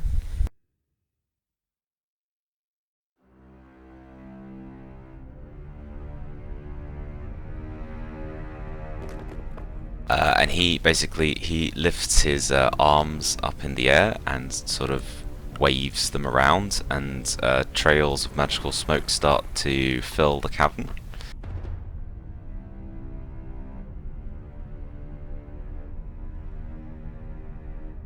Oh, but that's all that happens, and a moment later the smoke clears, because he failed at his spell as well. And again, he turns to camera and just goes, oh well. Cavod, do something. Oh my god. Fuck 'em up, Canny. If I can only hit them. If you can hit one of them, it's going to explode. You just need to hit it Yeah. first. You hope. I don't think so. Can I get past Twig to the jumpy? Yeah, you can move I'm through pretty tiny. friends. And yeah, also Twig is tiny. If you were going try past and like a hit him. Tauren.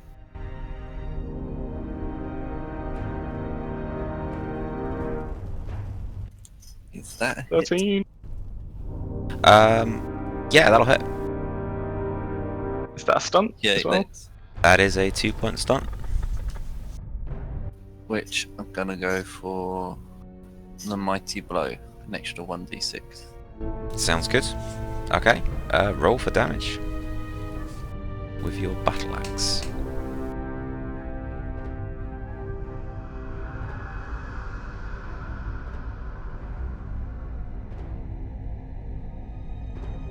I've Oh, already put the God. extra d6 in there.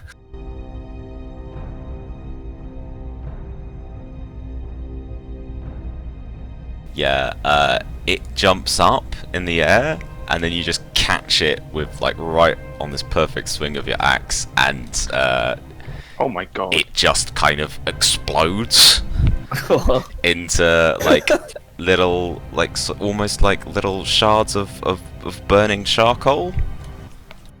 They just kind of like scatter into the air, and yeah, it's very very dead. And there's like it already smelled quite burny in here, but now it smells like really like a kind of acrid, bitter, Stingle. aniseedy kind of smell, like just fills the air. Really astringent and like, ugh. Yeah. Gross. We need the Nosulus Rift from the new South Park game. And yeah, the other pucks, when they see their friend getting destroyed, just like make a little howl.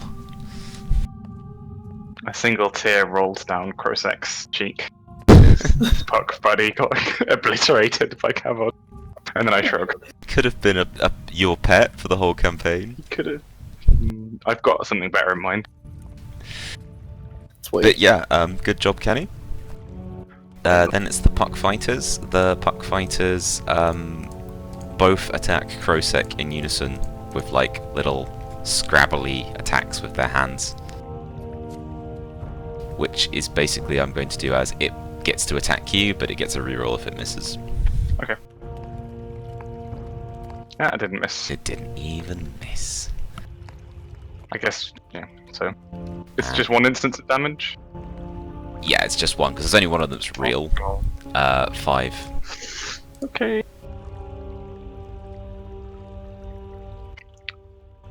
I'm fine, guys.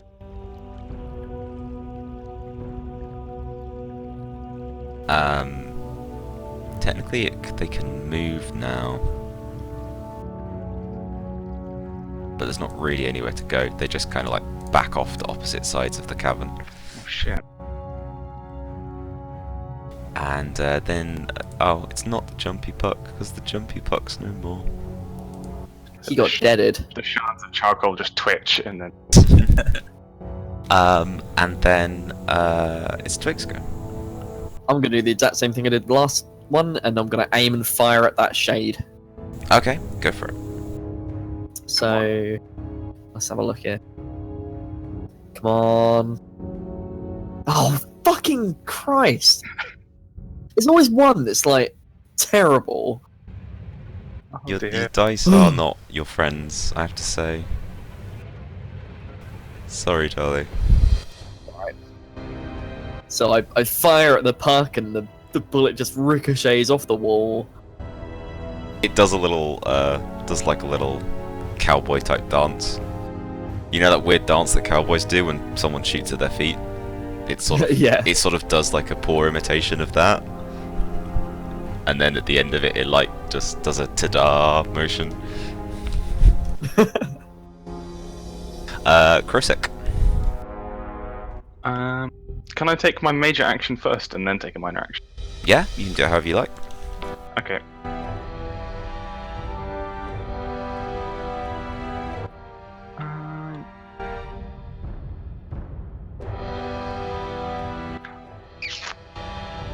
Sorry, I'm just deciding what spell I want to use. That's cool. Okay, I'm gonna move. Hold on.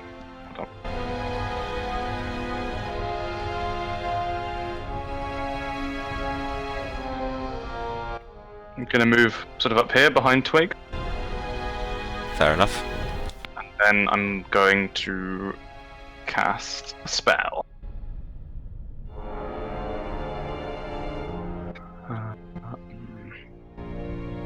Okay, I'm going to cast Arcane Blast on the. Can I see the puck shade from here? Yes, I think so. Like, you'll be basically shooting between Twig and Cavod. Yeah, 8 yards. Yeah, should be. Okay, so that is. Oh, I've forgotten how to do that. Actually, I'm going to remove the jumpy puck because it hasn't got a corpse, it's just shattered. Sorry, I'm just trying to find the spell. That's cool.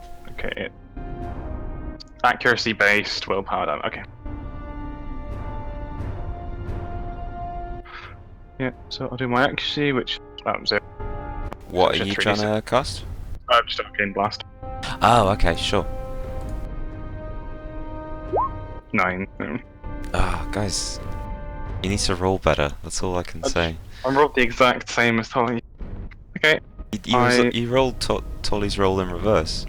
It's like Yeah. you guys are just on the same, like, opposites of each other. Wait, I got those fighters. So.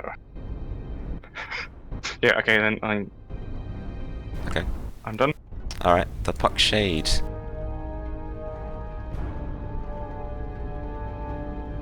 It tries to cast the same spell, so it again tries to, like, it sort of catches like little strands of magic out the air and weaves them around in this smoky cloud. And this time it succeeds. So it cackles as smoke fills the area, and you're kind of in the same place though, is the slightly irritating thing. But he basically swaps. He gets to swap 2 of you around. Okay. I'm gonna say that Cavod and Krosek switch places. And you each take a d6 of penetrating damage. No. Oh shit. Oh shit. You each take wow. 6 damage. Armor can't no. help you, I'm afraid. Do I get any like willpower save against it? Or No, sorry, it's just straight up. You get teleported and it hurts you for a d6. I'm not doing so well, guys. Oh well. How are you doing on health, Kenny? Am I allowed to ask him that out of combat? Or... Yeah, it's like a out of free combat? action, like Okay. quick lines of dialogue over your shoulder as you're fighting. That's the first thing that's hit me today. How are you feeling? You doing good? Because I'm Doing not good. doing so good. Okay. Just stop getting into so much fights. That's why I switched Hey, you friendo, around. you okay? Put the squishies at front and tank at the back. Yeah. It's all part of the Shade's evil plan. And it's now Cavod's go. Let's see. Yep, I didn't like that. I want to walk up to the shade and hit him. Fair enough. You come charging through past Krosek and Twig. And hopefully roll well. Yeah. Yeah, that's what you want. Why Come can't on, you be come on. like Canny, guys? Kenny's a big He boy. hits his enemies. I'm an old man. And Tolly's like a 10-inch little girl with a shotgun. Oh, Never roll like Canny, guys. Okay, but you still hit it. And your axe catches it, and like it chops its arm off, and the arm just kind of like turns to stone and then like crumbles away.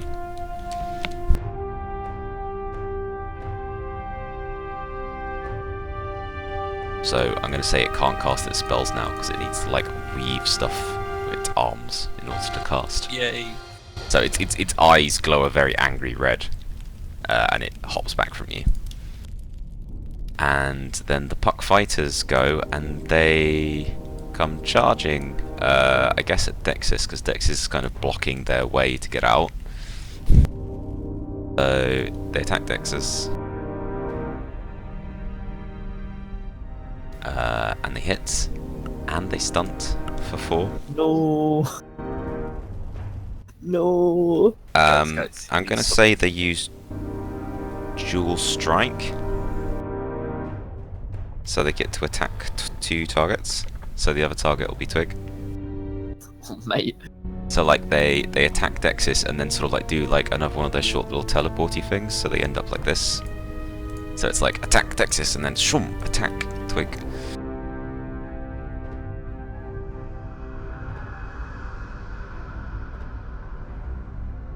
And then roll for damage with their claws. Oh, for God's sake. 6 damage, God. you get your armor. So it does 3 on me, and 2 to Dexys.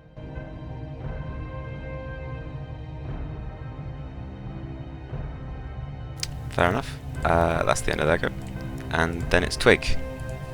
What I'm going to name Twig's Turn of Revenge. Come on. Right. Twig's turn of hopefully not missing the shotgun.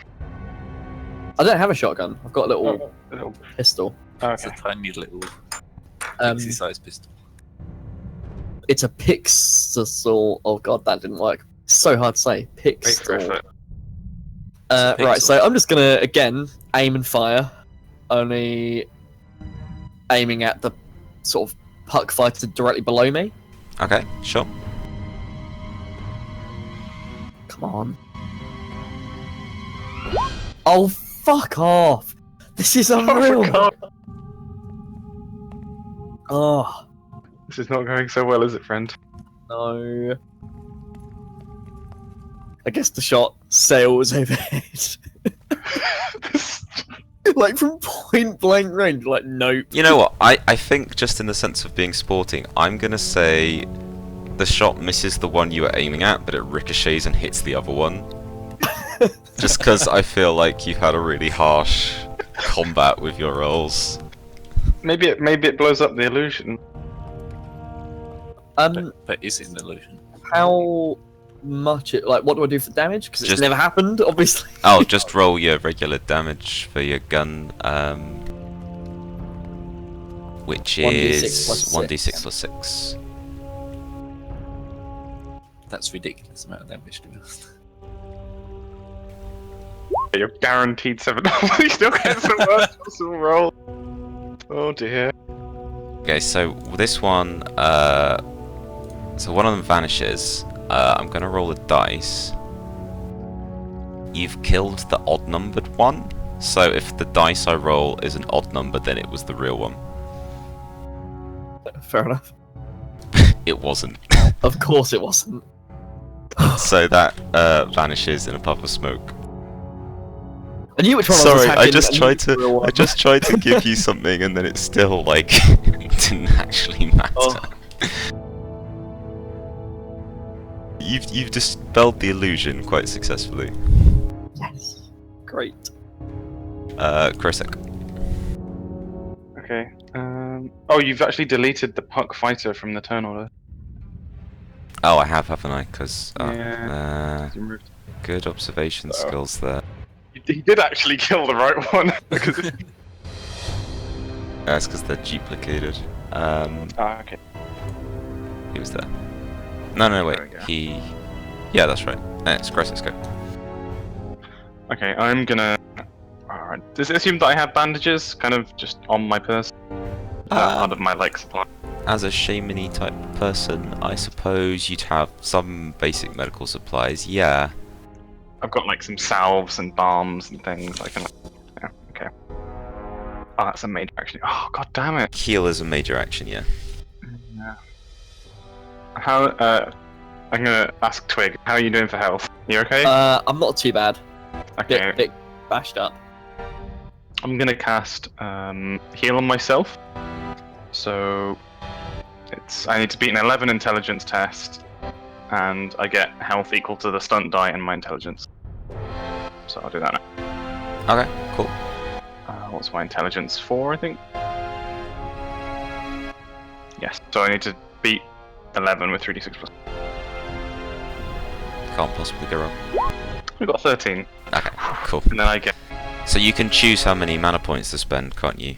No, I'm just using the heal action. I'm not using my heal spell. Oh, sorry, right, I Yeah, misunderstood. that's why I Okay. asked if I had. That's why you're bandages using and bandages. Okay, so you're bandaging up like somewhere you're bleeding from. things. Yeah. Okay, cool. You've still got a minor if you want to do something with it. Yeah, I'm just trying to work out how much I heal. It's stunt dice die plus my intelligence. Stunt is the first dice, so 3 So plus your 7. intelligence. 7. Okay. Stop the bleeding. Okay. Yeah. I kind of breathe a sigh of relief and strap some bandages around my chest where they're like scrabbling at me. Rub some poultice in, and then what's my interactions?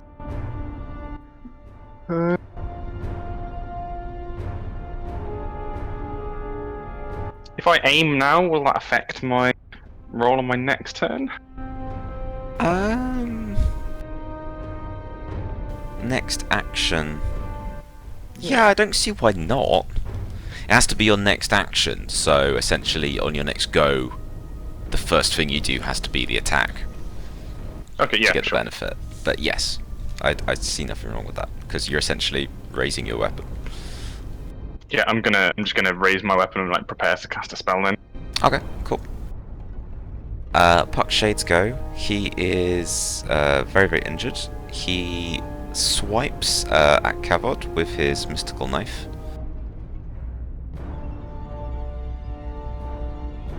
Does a 16 hit you? Yeah. Yeah, okay.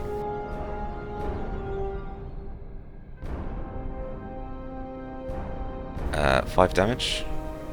Minus your armor. So he cuts you for a tiny bit, and then he scampers away down the tunnel. And then it's Cavil's go. Can I hit the puck fight from where I am? I think technically, if I sort of move it just to show you, yeah, it's kind of around the corner. So I'd say if you move 1 square up, you can attack it then. There. Yeah. Okay. And then I'm good. It's in. Okay, go for it. Come on, Canny. We need some more charcoal.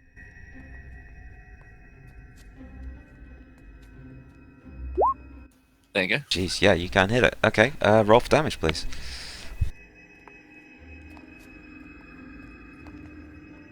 Oh my There god. we go. Yeah. Well, this time when your axe goes through it, it once again splits into two, but two very little versions of itself. But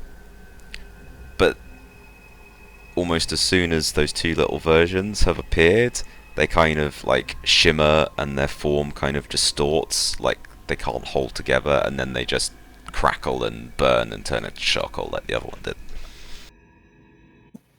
Yay. Let's hit kill pucks. But the other one ran away. The other one has run away, yes. I'm going to say you hear a splashing sound, and the other Puckshade is just gone. Like, it's if when you look down the tunnel towards the stream, it's just disappeared. That seems an appropriate place to end the combat. Like, you've definitely beaten them. Finally. Hey, good job, everyone. That took way longer than it should have. It did take a while. I think partly due to some bad rolling. I also might have made them a little too difficult to hit. I don't know. It was alright. I mean, we got through it without dying, so. Yeah. That's true. And we did roll really badly. True. Do you Okay. guys need me to heal you up, or are we okay to press on, keep looking? I'm not. I don't think I'm like really badly injured, so. I'm not Okay. that badly injured. I was going to suggest we maybe take a 10-minute break to get Yeah, that drinks sounds like a good and Sure. do whatever people need to do. Okay. And yeah, so I'll just see you back in 10 minutes. Okay.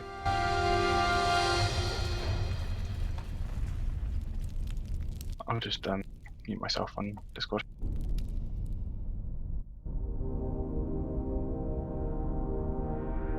lizard people are hard to draw. I'm attempting to draw Raj and Kenny, Oh, what? and it's not going well. I mean, I'm going to draw Especially as all. I can't have given you much to work with. It's not that. It's just that they're weird shape. Like I'm trying to, especially Raj, because he's all like hunched over.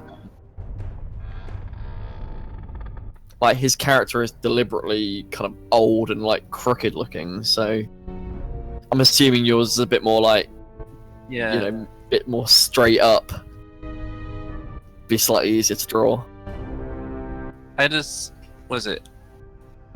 The image I had in mind was similar to the Warhammer lizard men. Yeah, that's what I'm sort of working off. With a few tweaks. Yeah.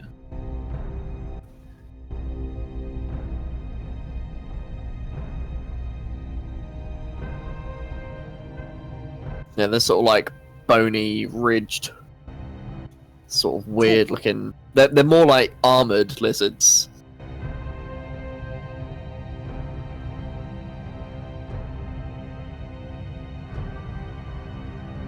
Yeah, Raj has got this like fantastic beard just full of things.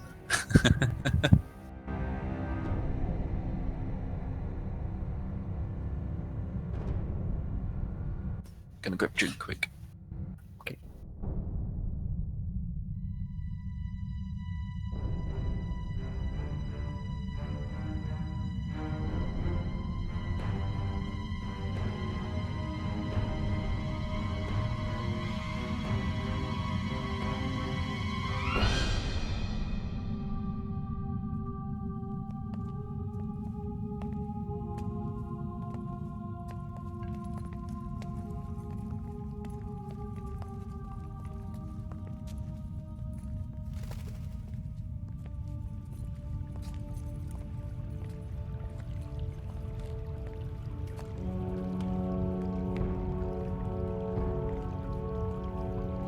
Who's that little Nitchy in the window?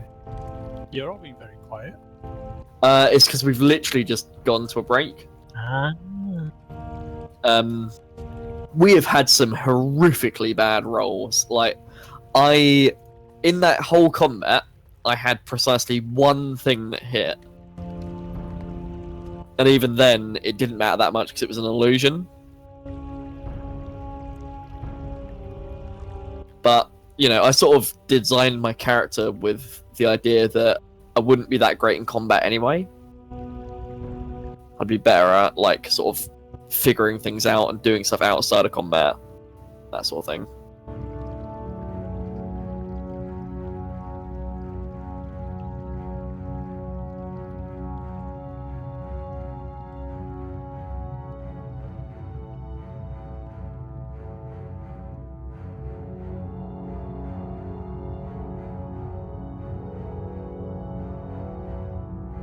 And my robot's currently running around with a peg leg because we woke up and his leg was stolen, so I sort of hodgepodged a spare leg.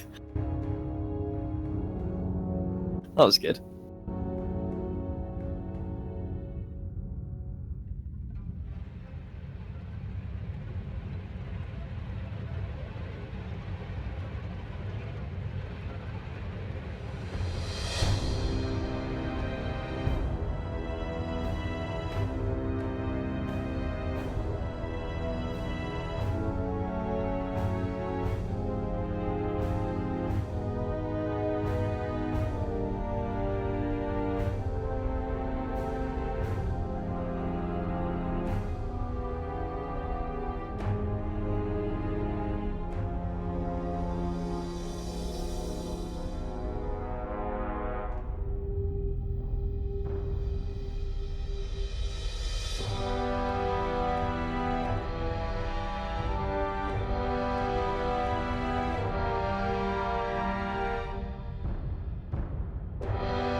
I wish you could hear this dramatic music that's going on as well, Nitch. You have dramatic music. Oh, it's so dramatic. Hang on.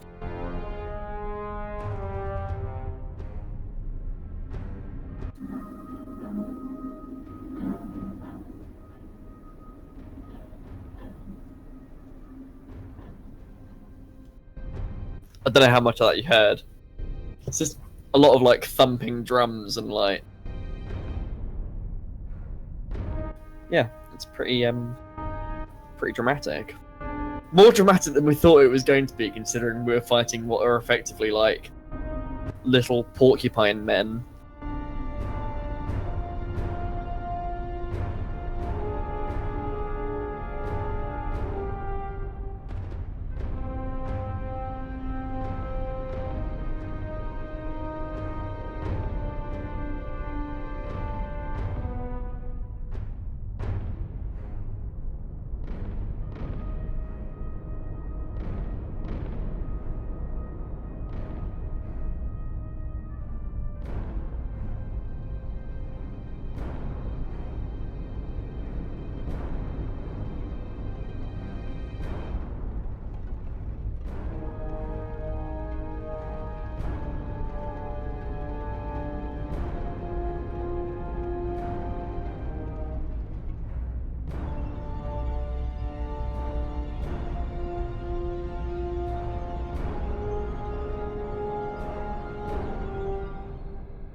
Have you seen that Zai is being made a character in Heroes of the Storm?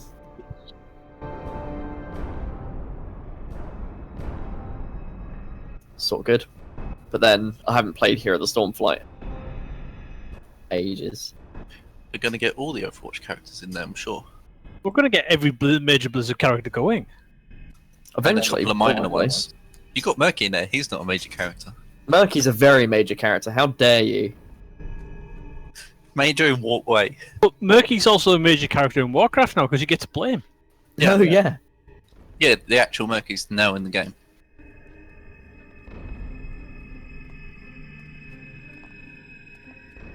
He's major because he was one of the most iconic pets you could get from the start. That's true. Yeah, see?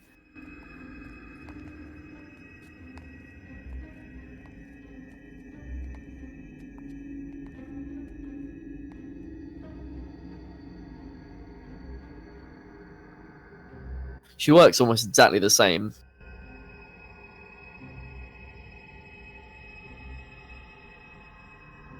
Oh, so does Tracer.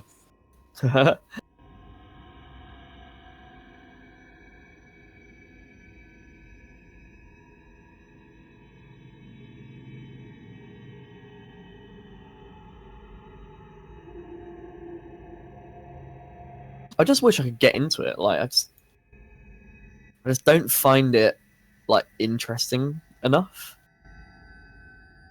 It's good for shorter matches, and you don't have to, like, without caring. It's a more casual Yeah. approach.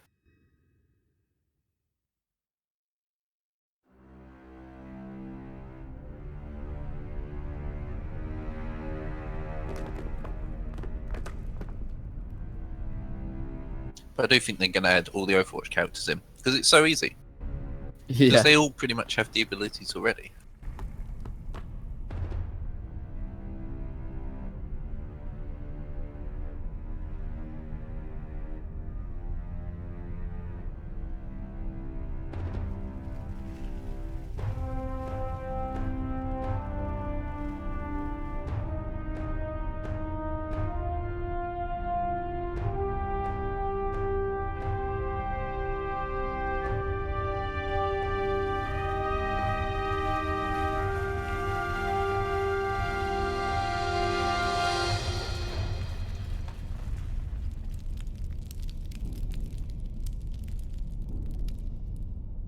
Some of these lizard men have like built-in shields.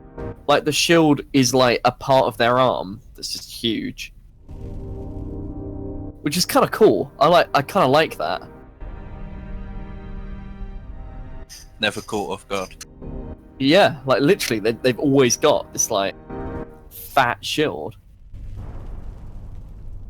I think it's just a cool, like, interesting thing about them, I guess.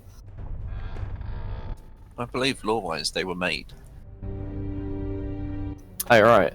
Engineered. Yeah. Mm. Yeah, like this fella. Hang on.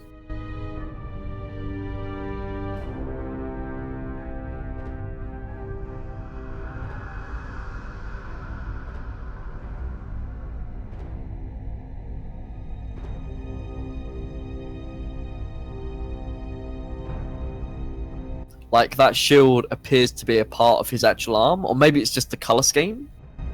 But it looks like it's actually a part of his body. If it's not, it's the part of someone's body, Yeah, because of the way it's like all scaled Yeah. and weird, like. and it's the same color scheme. So, a friend. It's just like rip the back off of someone else. Like, you're gonna be my shield now, bitch. I'm worried what you're talking about.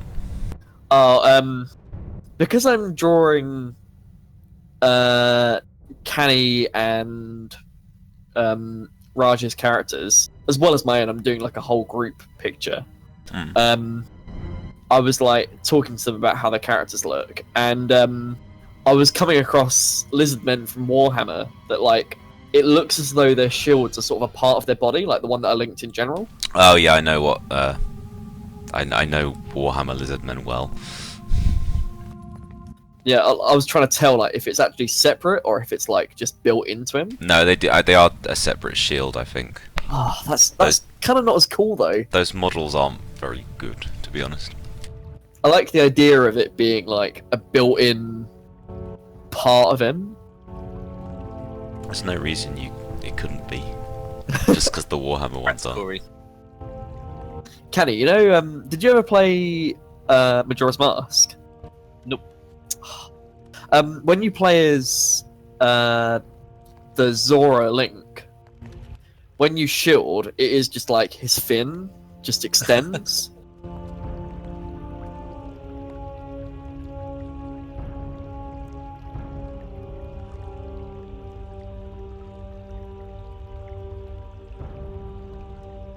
Let's try and see if they had a picture of it on Google somewhere.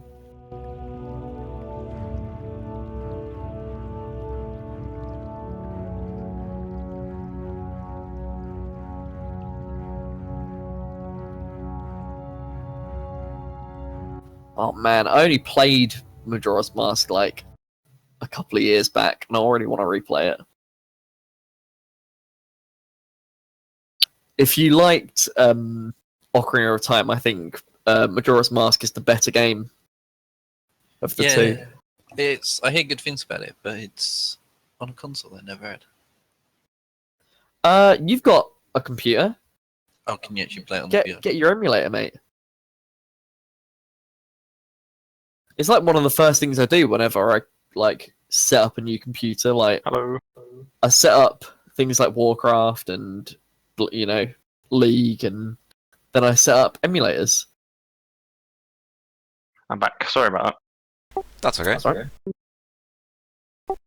Are we all ready to continue? that. I'm ready. Sure. As thrown as I am by Tolly's weird font. Oh yeah. It's very jarring, isn't it? I kind of like it. I imagine that's like how the Pixies. You're a FAFO, can't you? I kind of imagine how that's how they'd write. That looks just to me mentioning- like what their code looks like. You know, because like they make all these machines, so like they have to write the code. It probably looks something like that. For me, it's the writing of someone locked in a basement for far too long. Also that. Well, Also, still perfectly viable for Tully. I've actually Oh, yeah. thought quite a lot about this, and the way that they write their language is in like they're sort of really intricate swirls. Like there are no like rough edges. They're all like twisty, swirly sort of characters Almost like that all seem to flow into each other, so they look a little bit like water. Yeah, I know my race. I imagine Saurians just writing like hieroglyphs or something. picture words. Something that could be carved. Yeah, anything that can be carved into like the skin of your enemy or bones. I mean, Saurians are a lovely race of peaceful. Known for their architecture, built out of the bones of their enemies. I love, I love how I'm like, oh, it's okay, guys, I'll be the healer, and so far I've only healed myself and cast massive lightning spells on the enemy. Also, you've healed yourself with bandages. Yeah, exactly. Yeah, pretty much just a lightning mage with some bandages. I have revive if we need it. I'm guessing I'm not gonna like specialize into it much more though for now. It's like someone's asking for a group, and it's like, is there any healers out there? I should just be like, well, I've got some bandages. It's like I've got bandages, but I did quite a lot of healing actually. I think I healed myself for 7, so it wasn't bad. Yeah. But yeah, I mean, bringing it back to your damaged form in the cave, you have driven out the pucks. What do you want to do? Celebrate. I want to have a look around, especially in that room where the 2 pucks were. Okay, cool. Um, You mean like in here? I want to look for our stuff. You don't find any of your stuff in there. Like, mostly what seems to be in there is just, like, stuff doesn't really make sense to you. Like, sort of twigs and stones arranged in, like, clearly deliberate but very odd patterns that don't really make sense to you. And just kind of, like, just random mess, like, discarded bits of food. There's, you might be, the lady back at the ranch might be sad to see. There's like a pile of half-eaten carrots. Oh, I'd just say. But they've maybe been we shouldn't eaten tell the about wrong those. way. Like they've mostly eaten the leaves off and then just like ruined, and the rest of it hasn't really been eaten. But it's just been, they've just broken it up and chucked it on the ground. We interrupted their dinner. What about over here? I'm gonna look over here as well. There's not too much down there. There's a few sort of areas of piled up leaves that look like maybe they're a kind of bed.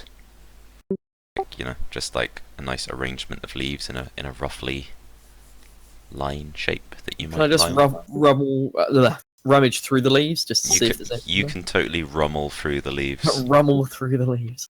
It's a Fey folk thing, rummeling. Okay. Make do a search. Do a search through the leaves. They're not making enough What is noise. that a roll of? That 3d6. is perception. 3d6. Jesus. Okay. Oh, there Now I I go. got the road. Wow. Nice. Hey, It'd you, be stunted super for roll. 6. Yeah, you've got a start of 6. okay, you can have an exploration stunt of up to 6 stunt points. Oh, you can have as many stunts as you like, up to 6 stunt points. You could have. There isn't a 6-point exploration stunt, but you could use multiples of others. Good job, Tolly. You can do it really quickly. You search those leaves fantastically. Just you really search those leaves. Wow. Well, I'm gonna say before Tolly uses his stunt, the main thing he finds is like he moves the leaves, but then he kind of sees that they're not underneath the leaves. There's like what looks like just more bedding and more leaves and stuff. But as he investigates, he sees actually the stuff underneath is like a weird kind of camouflage blanket of leaves and twigs stitched together, and you can actually lift it up, and underneath is a trapdoor. Ooh. Well, Do we no. get an icon for that? Yeah, I'm just trying to sort one out. This is what happens when I have to improvise. Can I bandage myself in the meantime? Yeah, you just do what you did before, make the check for it. Okay, I think it's. Do I need to make a check? Or. I guess I can fail. Can I do resources at hand? So choose a focus you don't have. That comes under the same ability. So choose a perception focused. You're considered to have that for the foreseeable. Yeah, sure, that's fine. I I'm will not do. sure if any of the 2s and 1s are helpful, but I'll do a searching focus to see. I mean, we've just found this little secret door anyway, but I'm gonna like use the searching focus, so that means that I've got that until we leave here, basically. I haven't got a proper trapdoor. But That's right. essentially, I've put a whole burrow. There's another burrow underneath the trapdoor. It's a burrow within a burrow. Bwah. I'm just gonna do my healing thing. Sure. I'm going to give Twig the same lucky clovery symbol that I gave to Canny to represent the bonus to stats and stuff. I healed myself at 8, so I'm back at full health. Good job. Oh. I just did Tolly's it. too lucky. He's also still technically covered in food, apparently. Yeah. Nice. I'm just rummaging around in the leaf. Well, I'm sort of Straight like up. covered in food and dirt and all sorts of things, covered in, like traveling through the caverns and. Um, I'm just okay. grubby. So, basically, underneath the trapdoor in the hole, you find a small collection of objects. It looks like it's kind of a disused burrow. Like it just digs down for a few feet, but like then it sort of seems to just be barred with rocks and stuff, so like it doesn't go anywhere. But sort of inside there is this nice little pile of shiny objects. There's like a few like sort of silver nuggets and a few coins. Like Confederate coins, so the kind of silver dollars and copper cents that you guys use. And there's also 3 chunks of that look the same as the weird ore fragment that Krossick has, or rather that Krossick is missing. So there's the one that there's not just the one that he is missing, but there's 2 more there. Alright, so I drag all the stuff out and I sort of lay it out carefully so we can see what everything is. How much gold is there? Oh, not gold. Silver is Money. there. roughly? I'm gonna say there's I will roll.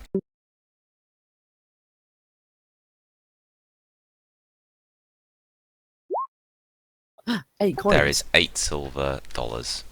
which I you- split it as evenly as I can, so I'll take 3, and then those 2 can fight over the other bits. What's that? 5. How much do you want, Cavod? How much money do you have, Kenny? One of you can have 3, one of you can have 2. I'll take the 2. Oh yeah, He's so generous, Kenny. thanks, Kenny. So I've got. I literally had 0 money, so now I've got 3 silver. Nice. Yay! And then yeah, there's like I said, there's a few like nuggets of silver, like kind of unrefined, just little chunks of silver. I'm gonna pocket those. Okay. And then the 3 fragments of weird ore. So like little black rocks with kind of purpley veins through them that pulse slightly. Are they kind of the same size as the bits I found in the other place? One of them is. Like you're pretty confident that it's the one you're missing. The other 2 are actually both quite a bit larger. Like you could probably hold, like you could hold one of them in your hand and it would fill your hand. Oh, okay. So for me, it'd be quite a struggle to pick one of those up. Yeah, that's true. I'm imagining you had to go in and out of this burrow several times to get these bits out. Yeah. So I guess Can I guess what you had before, Krossick, was a fragment, and these are more like I don't know, maybe Chunks. a big old chunk. Mind if I grab those? I was gonna keep one to study because it's fuel, and I know it's fuel. So if you give me the little one, you you can have the 2 bigger bits. Yeah, I'll give. You take the little sort of fragment that I found in the workshop, and I'll hold on to those 2 chunks for you, just because it's difficult for you to lug them around. Just to be nice. Because I want one to look at, to see if I can learn about it. Sure. I'll just pocket those then. Okay. Cool. And yeah, that's all you find. But it was a good find. Let's continue searching because there's other rooms. Can I go up to the top and do a search in? How do I do a ping on the map? You kind of just hold down the cursor and it starts making. Okay, I'm the yellow one. Can I search through here? Yeah, you can head up there. I'm gonna go over here.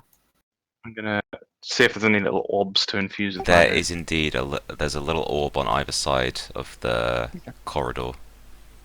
Okay, I'll step in here and then infuse away. Okay. Oh, fuck Oh me. no. Sorry. So the lights come on, and immediately this puck, who's smaller than the others that you've seen, kind of like starts scurrying about the room, like kind of trying to get away from you, like always moving. Oh, he got really big for a moment. Getting and really then- fat. Yeah. He transforms into a huge puck. So he just starts Grab him. jumping around. Can I try and? Okay, I'm gonna get out my cooking pot. I'm gonna put some food in Your there. bloody cooking pot. I'm gonna wave the food around in front of him. I'm gonna chuck it into the pot. I'm gonna hold the pot out. Okay, so it notices you do that, and it's still jumping around, but it's interested. It just kind of keeps jumping back and forth. Okay. Okay, I'm gonna get another little bit of food out and kind of like hold it towards it. I'm not gonna give it the food. I'm just gonna kind of like try and drag it into the pot using this bit of food. Does that make sense? Okay, make a communication test. Okay.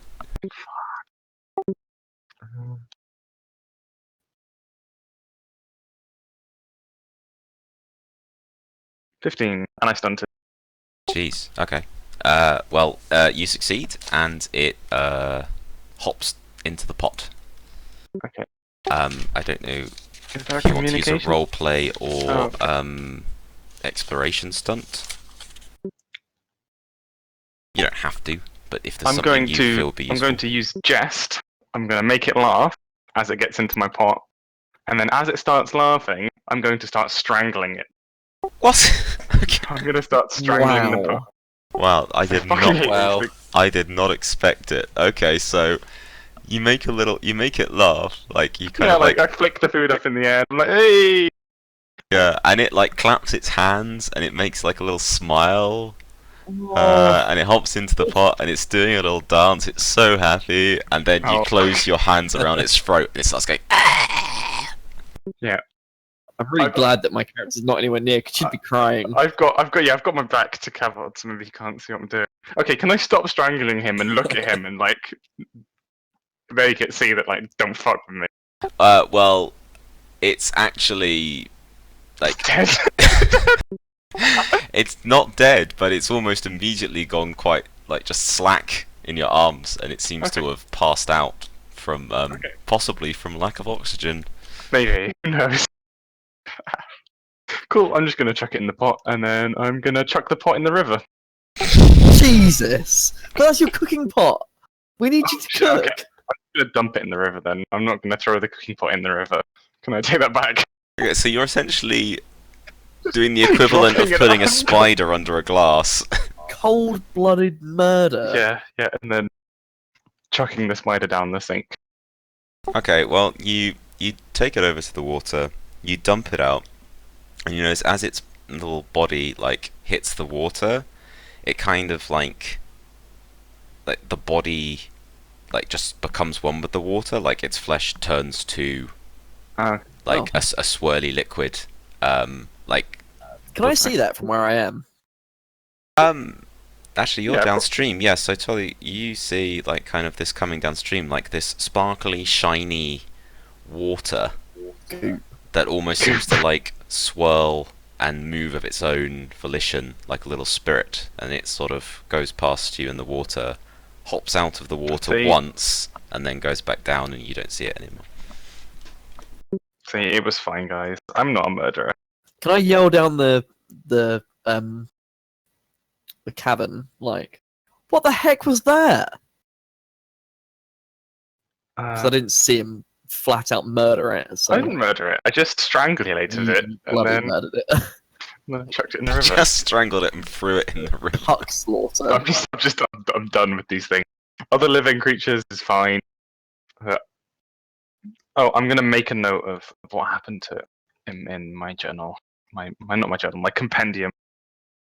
And then can I do a search of the cavern after that? So what do you write? Like, after close study, they don't like being strangled and thrown in the river. Yeah, small, weak-bodied little creatures seem to become one with element when it was unconscious. Extremely annoying. Purge on sight. And then I put a really final dot on the end of that sentence. I slam my book closed. And I turn around and I look at Cavod as if have you got something to say? I'm okay. Okay. Well done. Yay. Did it have anything on it? Did I grab anything off of it when I was strangling this thing? You were quite busy strangling it, but no, nothing. You didn't notice anything on it. Okay. You don't get to loot bodies that you throw in the river. Okay, sure. I guess I deserve that. One hand round his throat and the other going through his pockets. Yeah, just That's searching. what Mirage wanted. It's like, in like shows where someone gets bullied and they get held up by their ankles and shaken until something falls out. Yeah, that's what I was doing. I was holding it by its throat. Yeah. Okay, can I search the room? Finally. Yeah, sure. Okay. Well, you go into the room and you see I kind of representing them with barrels. There's some barrels at the end of the room, but they're kind of just higgledy-piggledy piled up on top of each other, along with a bunch of other stuff. Lots of random stuff. You can see some of the farm equipment, hose and shovels and things that Gil said was missing from the ranch. Just random things like bits of furniture and light fittings and bits of machinery that have been cobbled together in ways that don't make sense. So someone's taken a bit of a sort of steam boiler engine and they've tried to attach it to a tire, but not in any way that would do anything. Okay, I'll just sort of look a bit confused. Can I search specifically for a stack of papers or a book or anything? Because I remember that woman said she had. You weren't there for that though, were you? Oh, did you tell me about it then, or did I not know? I disappeared into the hole, and that was it. Okay. Oh no, I did tell you because yeah, you came out and I told me said the about magic. the magic. Yeah. Yeah. I think it's fair. It's reasonable to assume that you might have mentioned it. Okay. Yeah. Can I search for this stack I of might find papers? out. Yeah, I'm not going to make you test for it because it'll be fairly simple. There's a big pile of stuff here. Yeah, you kind of move some of the pile away, and you find this sort of stack of papers that looks like it was once in a nice series of notebooks. Now it's looking a bit tattered, and some of the pages have kind of been ripped out and then put back in, turned upside down. Okay. Can I gather them up? Yeah, And sure. Okay. I'll just sort of tuck them away. And can I see if there's anything else that looks like it might be valuable, or is it all just kind of junk machinery and stuff? Yeah, mostly it's just junk. But you do see an axe. Okay. I step to the side and I wave my hand at Cavod. I'm like, there you go, friend. Is it my axe? It is your axe. You immediately recognise it as your precious axe. I take it. And I make sure it's carefully packed I'm away. gonna... I will say that the axe looks a little different now, though. What's It seems to have a small well, not a small, a slight magical sheen to the blade. Ooh. As if this thing wasn't already powerful enough. No, this is a different one. This is a two-handed one. I pass it to Krosek and say, can you have a look at this? It's all strange. Can I use my arcane law to try and... Yeah, Identify sure. Make an arcane law check. Okay, so that's 3d6 plus 4 and then plus 2 because of my arcane law. Yes. And then I have a focus in intelligence. Does that mean I gain another plus 2? No, that would be if you were just doing a generic intelligence test. Okay, right. That's 3d6 plus. Yeah. I'll say it's a challenging test since you don't know the... 16, and I stunted. Yeah, cool. Well, you can do something with the stunt, like an exploration-y stunt if you want. But you take a look at it, and you can, because you were kind of in tune with some of their weird, smoky magic from before, you can tell it's got a slightly similar aura about it. And as you focus on it, you can kind of just get this like sense of biting and knives and teeth and sharp things. And what you realise is that they've essentially been like playing around with their magic with this axe, trying to make it like sharper and better and more powerful. And what this is essentially mean, I just thought, since Canny did so well in that fight, I'm going to say that his axe can do an extra bit of damage because it's been enchanted by pucks. I turn to Canny and I say, "This is no longer an axe. I'm going to say, this is a fucking good axe." Actually, what I'm going to say I is, face palm so I'm hard just that I gonna die. snatch it off you. No more puns. so I'm just gonna modify it in your thing. I'm actually gonna say not more damage because I've just seen it already does a ridiculous amount of damage. Maybe say What? you get a bonus to hit with it. It cuts through the air. It's not like that it much wants to damage. hit something. I use my stunt points to make that joke extra funny, so Twig can't help but laugh. No, I died. Okay. Out of laughter Um, because it was so funny. Yeah, you were laughing so hard you died. I'm gonna rummage through the stuff to see if I can find Dexis's missing leg. Oh yeah, you see it straight away because it seems to have taken pride of place in the pile. Like it's been mounted at the top of the pile, like secured in place by like some random crap like a newspaper and an old whiskey bottle They used like to tried prop to it stick up. a carrot in the end of it as well. Yeah, sure, why not? Like there's a few like slices of carrot that have been like impaled on the leg just to sort of like decorate it as their new god. I take those off because they're a bit ridiculous.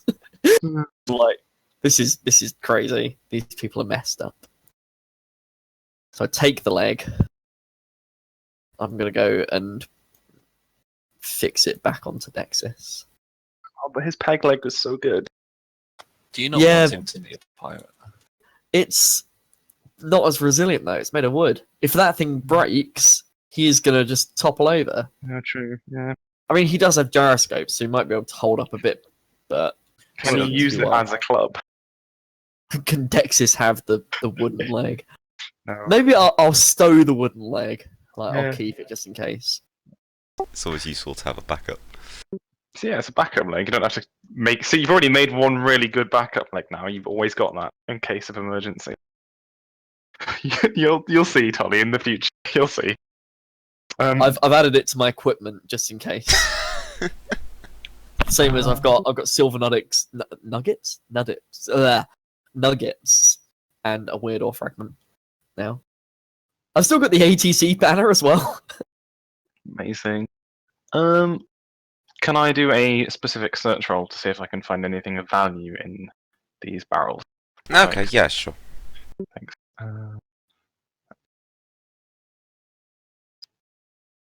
I have searching and perception, so is that a +2? Yes. Well, your whatever plus your perception plus your Yeah. searching. Oh god, 9. No, you don't. There's nothing else of value in there. It's mostly just random Okay. junk from the farm that seems to have been stolen. I've got those letters and stuff here. Okay, I'm going to pick up one of the carrots that's been gnawed on, and I'm going to put that in my bag as well, and I'm going to start making my way out of the cave. Fair enough. Yeah, let's just follow along. Yeah, I'm going to leave. Okay. Well, you make your way out of the cave, back up onto the surface.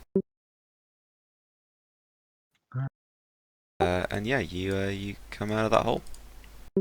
Is the illusion permanently gone? from Yeah, that hole now? there's none of that, and you notice that the kind of like the trails of magical smoke seem to be like fading even as you look around. Right, I'm gonna. Oh, Sorry, no, go ahead. I was gonna say, I'm gonna head off towards Moxie and Calpurnia and Nyx. I'm going to go to Gil. Osiris, Gil, whatever.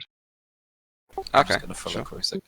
Oh, I was gonna say you should have given me the paper, the stack of papers. I wasn't planning to give them back straight away. I was going to Oh, have a well, little, be that way then.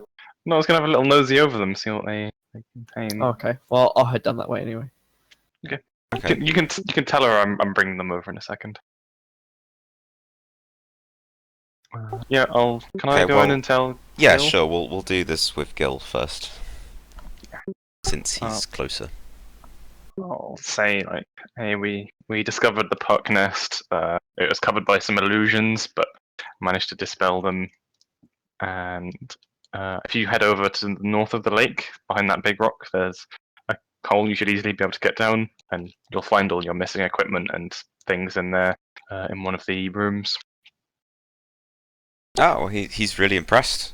He thanks you. He like says they've been trying to find that where the pucks were coming from for months. Like he set this place up like 6 months ago, and the pucks stole something on the first night. So the fact that you've been here, just for a short time and found it, like really impresses him. So he's really grateful. They shouldn't be coming back. Yeah, no, he's very happy. He says he kind of like gives you a wink and says he'll see if he can find like something extra to find its way into your supplies before you head off. Okay. I'll thank him, and make sure I'll sort of. Does he have a window in his house or anything? Yeah, sure. There's a couple of windows. I'll like point over to where the hole is. And... Okay. Okay, I'll leave and go down. Is it Moxie? Yeah, we'll go and Yeah, find sure. Moxie and no. I'm like busy talking to Nyx about the fantastic fight we just had. Like, oh Nick- my god, it was amazing, and then they just burst into nothing, and oh my god, and just classic like recounting. She's really impressed, and she claps her hands and she goes, "You're filthy. I am You've got stuff completely all covered in over you. things. I want to be a brave warrior like Twig is." And she like digs her hands in the dirt and then like rubs dirt all over her face. And she goes inside and goes, "Cal, look, I'm a warrior like like Twig." Calpurnia just rolls her eyes at Twig and goes, try not to encourage her. I just sort of shrug and go over to Moxie. We found your papers. Can I have a look at them outside? Yeah, sure. I need to do a check of some sort. Well, you have a look through them. I mean, you don't quite understand all of the medical language that's used, but because you have expertise in arcane lore, you do understand quite a lot of what it is. So, essentially, it seems that Moxie has been doing research into like the sort of unique physiology of hobgoblins, because, as she's kind of detailed in these notes, basically how hobgoblins were created was there was this kind of what they call a gene mage, like a mage who specializes in altering biology. During the Civil War, he worked for the Vox Imperium, and he created like essentially specially bred super soldier races, and he created the hobgoblins by essentially blending animal DNA, like usually from pigs, like to strengthen goblins into a sort of like stronger, more powerful version of goblin. which is basically where hobgoblins come from. What Moxie's clearly been trying to do is try and find a cure for some of the negative consequences of that, and that's sort of where you start to lose it. You don't really understand the medical jargon about what's gone wrong, but clearly, like, some of the magical creation of their race has left them with some flaws in their biology that is causing problems, and she's been looking into how to fix that. Do I gain any anything from learning about this kind of stuff, or do I just kind of make a note of it? And... I'd say I think you mostly make a note of it. What kind of lore stuff do you have going on? You have quite a bit, don't you? I've got a fair bit. I've got arcane, cultural, and historical, and I'm also a lore novice, and I have alchemy novice as well. Yeah, jeez. I'm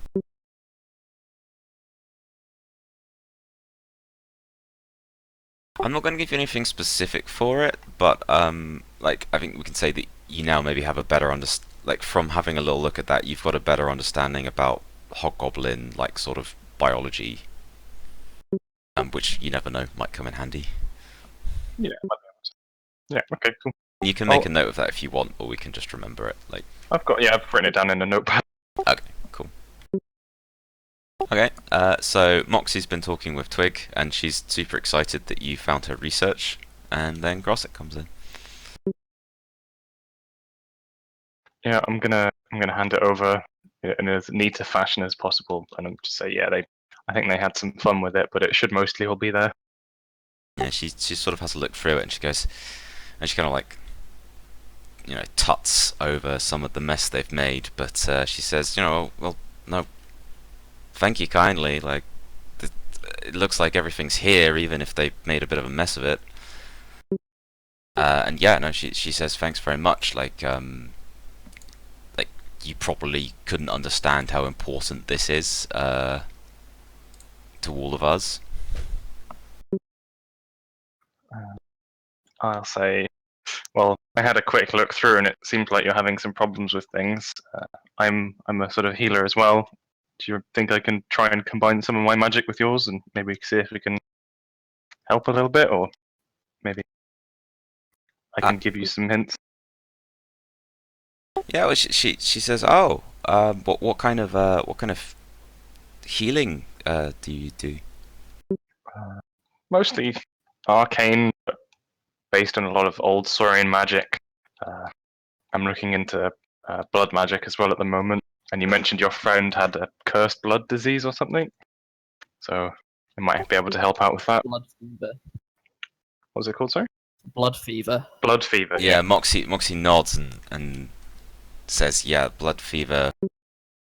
Well, she says you can see for yourself. Axel won't mind, because, like, he's not going to wake up anytime soon. And she kind of, like, leads you through to have a look at this guy, and got this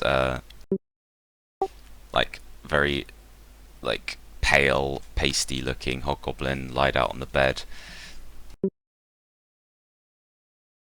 And she basically explains that blood fever is this thing that, like, quite a lot of people at the ranch get from time to time. And as far as she knows, it's something that eventually all hobgoblins are going to get.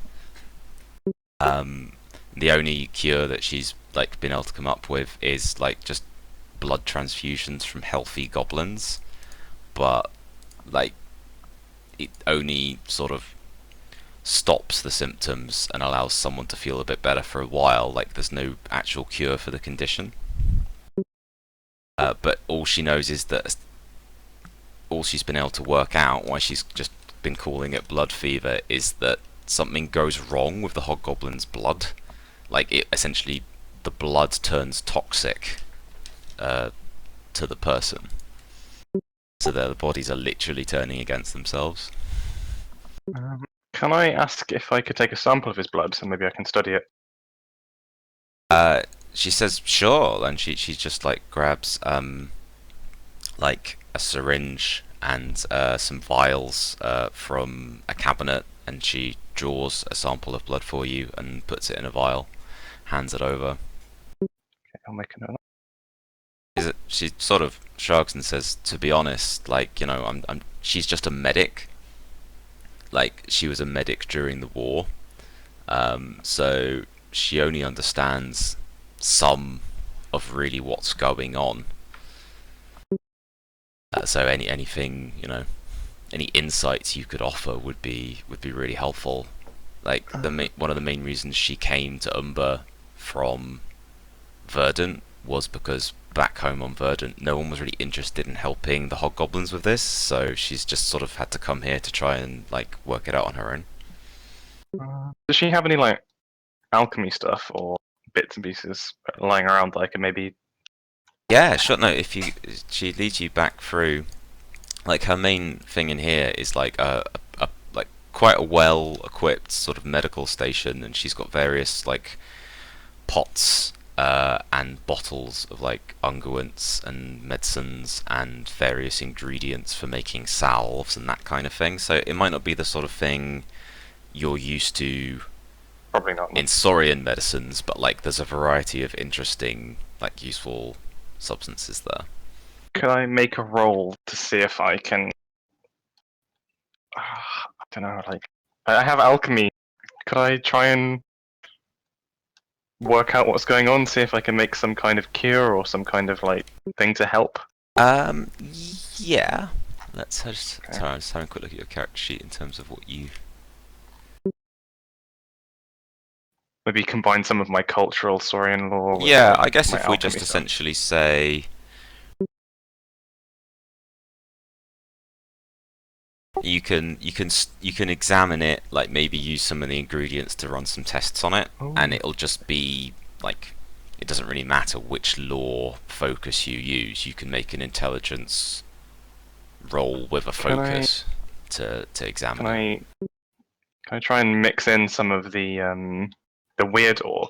I just like scrape off a little bit of weird ore powder, because that was like an energy source as well. So I'm thinking, I don't know what I'm thinking. I'm crazy. I'm a crazy scientist.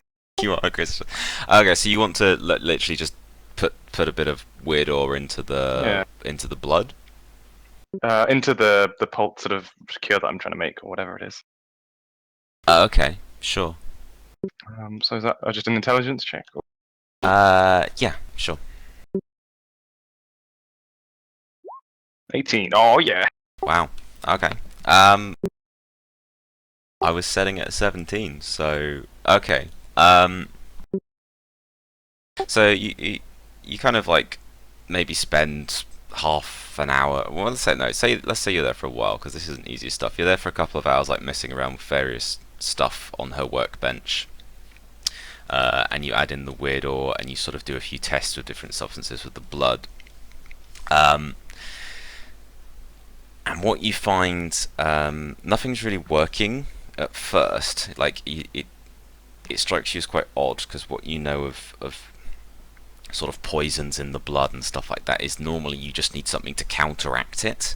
And so you try a few sort of standard anti-venom-y type things, and that doesn't work. But when you add in the weird ore with a sort of classic anti-venom that you quite like to use, the blood seems to clear up. Like it kind of goes from it's like this very dark red color, and it kind of like returns to a normal, healthy red color very quickly. So that sort of works for maybe a few seconds, but then almost immediately it starts to darken again. And you can kind of like infer from that something about the magical properties of the weird ore did seem to help, but it wasn't very stable. Right. I'm going to tell her maybe if you can find a more purified form of this weird ore. You said you hobgoblins were made from magic, so maybe your sources of magic are running out, and that's why you're getting this. Your blood's going bad. And then I'll just walk out. You're just going to walk out without What? even giving her a chance to reply. No. I'll stay. I guess other people have been doing other stuff though, so I don't know if other people want to do things whilst that's going on.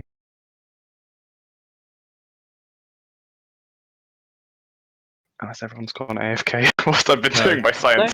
I'm in. That's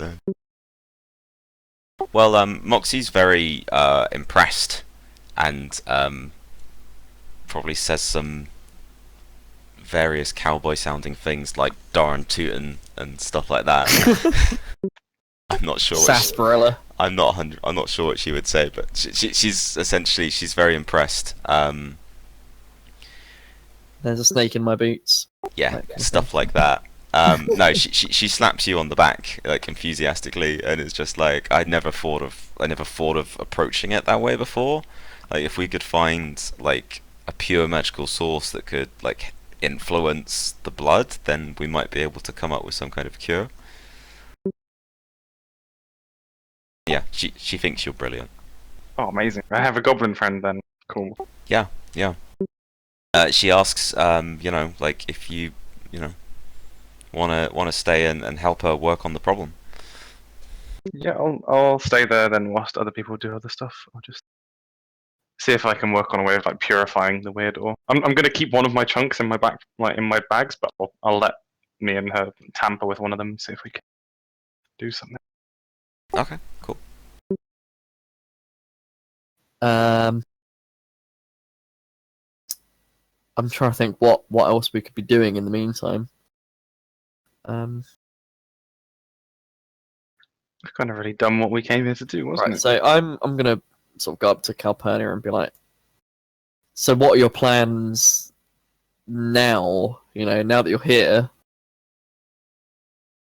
She just looks at you and she's like, to be honest, I'm not really sure. Like, getting here has been all I've thought about for so long that now that we've arrived, I almost don't know what to do with myself. It feels really strange not having somebody shooting at me or having to be on the run. I think we're just gonna like spend some time here. Like Moxie says we can stay like as long as we want, and the whole like hobgoblin community here is, really friendly, so I guess we just stay. And I mean, I want to see if Moxie can use some of her knowledge to help work out exactly what it is, that causes Nyx to do the things she can do. But that could take a long time. I don't know. Maybe we'll become farmers, as crazy as that sounds. I look at Nyx and I'm like, do you want to be a farmer? Is that what you want to do? And she's still got mud on her face, and she just sort of like goes like in a grrr pose, and she's like, "No, I want to be mighty warrior like Twig." Such a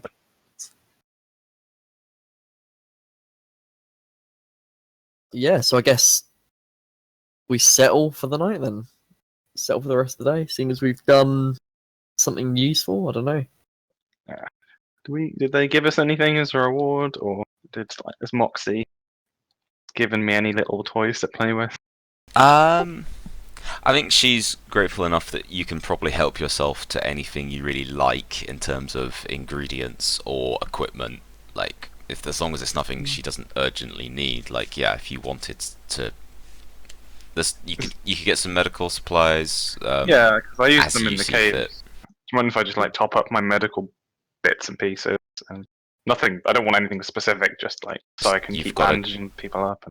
Okay, I think we can say that you get a good supply of bandages, and maybe she lends you a few other ingredients that like basically mean you're sorted in terms of any medicine ingredients you need for the foreseeable future.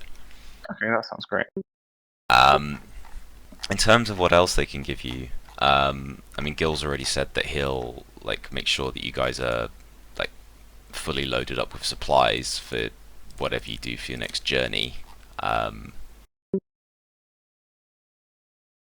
they haven't got too much they can offer, as essentially like a fairly poor farming community. What he can do is he can kind of he says he can put you in touch with someone who might like be able to sort you out with some things that might be more useful than he can give. Can I ask him if he's got any like? Because they're all like sort of warriors and stuff, right? Yeah, they're all ex-soldiers because Do all they have any- hobgoblins are. He said Axel was a mage kind of guy. Does he have any magical bits and pieces he might not use, like trinkets or things that I might find useful? Yeah, sure. Well, maybe we can say actually, like after you've been working with Moxie, like for the rest of the day, maybe you're able to whip something up that, while it's not a cure, you manage to do something that at least, like you try, like injecting this substance into Axel's blood that sort of helps him come out of his. Well, he wasn't in a coma, but you know what I mean, like helps perk him up. Fever. Yeah. Okay. And he's a bit woozy and still not feeling great, but he says that, yeah, like, you know, he's grateful for your help, so he offers you this focusing crystal, and you can essentially incorporate. What's your like your spellcasting focus thing? Like the thing you use to cast spells. Oh, it's my like sort of Saurian shaman staff. Right, it's your stuff. Okay. Yeah, my quarter staff. So maybe it's not a crystal he gives you. Maybe he offers you this kind of like enchanted binding that you can like wrap around your staff, which in practical terms essentially will give you a slightly better arcane blast attack. Oh, okay. What does that do? How does that improve? That will work in. I'm sort of making this up as I go along, but I'll do something similar to what I said for Canny, in that what you, when you should probably put your arcane blast attack on your character sheet. Oh yeah, But whereabouts? when you do, let me just remind myself of what arcane blast does, because it has kept coming up today.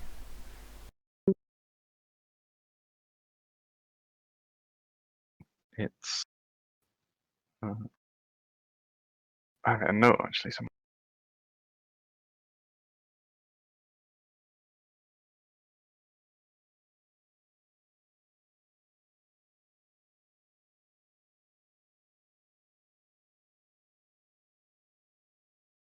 I will tell you what. Simplest way of doing it is attaching that enchanted binding to your staff gives you a focus in accuracy arcane blast. Okay. Because that's easier than saying, oh, you get a plus whatever. It's like, if you get a focus in it, then you just get a +2, and it's quite a nice simple way of doing it.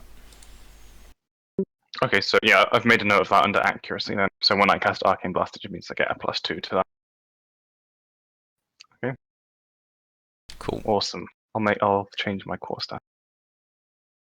No, as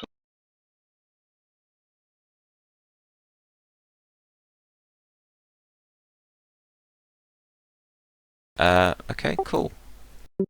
So I guess you pretty much then spent the whole rest of the day and the evening with Crossick doing that, and yes. maybe the other two of you kind of just sort of spent the time with the hobgoblins.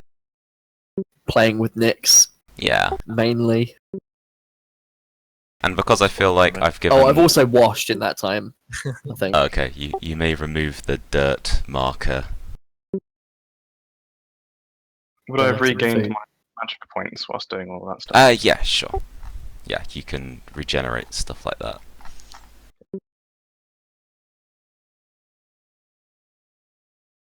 Oh, I'm still pretty busted up. Oh, maybe you should go get some healing yourself. Like, Oh. I'm pretty sure I've got a few like cuts and scrapes and shit. Do you want me to heal you? Yes. Maybe. Well, please.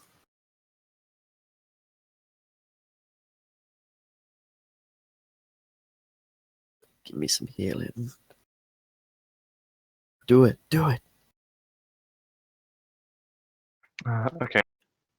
Do you want bandages, or do you want? Because if I put a bandage on you, it's just gonna like wrap around you like a mummy. So Oh, but you could probably cut little tiny bandages for me, like little tiny big little bandages. strips of bandages. Okay. Don't just wrap it completely. Yeah. I'll just put you in a bag, basically. Yeah, I'll heal you up. Do I need to do rolls or anything, or? No, I think you can just do it. Like, Yeah. we're not in a combat situation, and you're in a quite a well-stocked medical facility. So. I cut up some tiny little bandages and I wrap them on Tolly's little arms Yay! on the head. I have any tiny little like sweets I can give, like doctor's gift lollipop.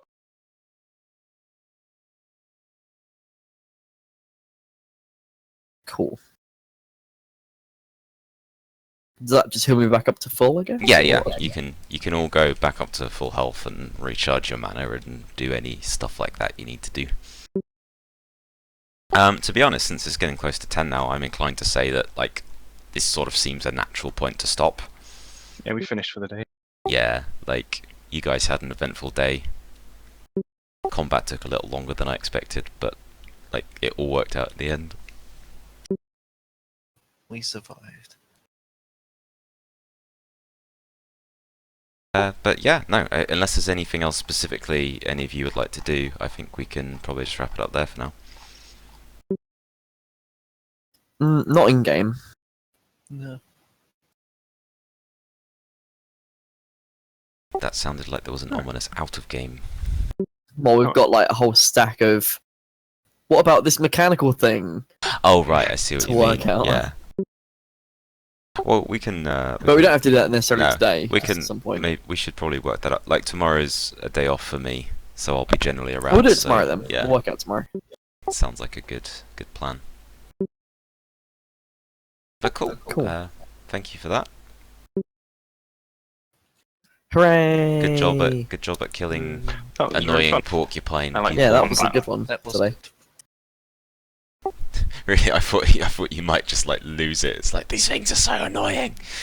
Oh, it was so annoying. I just missed every shot except one. It was like, That's what makes oh, it and that was one that satisfying. you gave me. I felt so bad. And eventually you were just like, so your shot ricochets off the wall. It's the wrong target. Lovely. We also found out that Crosex's a monster. Well, I didn't I'm find that not a out until I monster. was down the river. I look at you and I just hold a finger to my lips, Canny. I'm just like, I'm not saying anything. I only, Hey, look, I approve. I only crushed that one little imp thing. Okay, I'm trying to heal the entire goblin race here. I think that absolves me of any sin. Well, Not just that you killed it, it's how you killed it.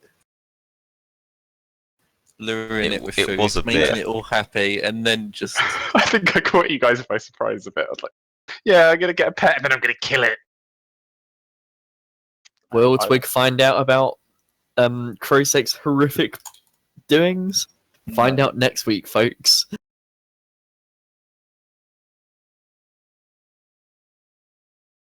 Yeah, Twig has a nightmare vision of a puck in terrible pain. And you wake up in the night and I'm just staring at you. haunted by the ghost of that puck. The ghost of Christmas Puck. No. Yeah, I'm not enjoying all the puck puns that have come out of this thing. Right. Raj and Canny and potentially Wolfie as well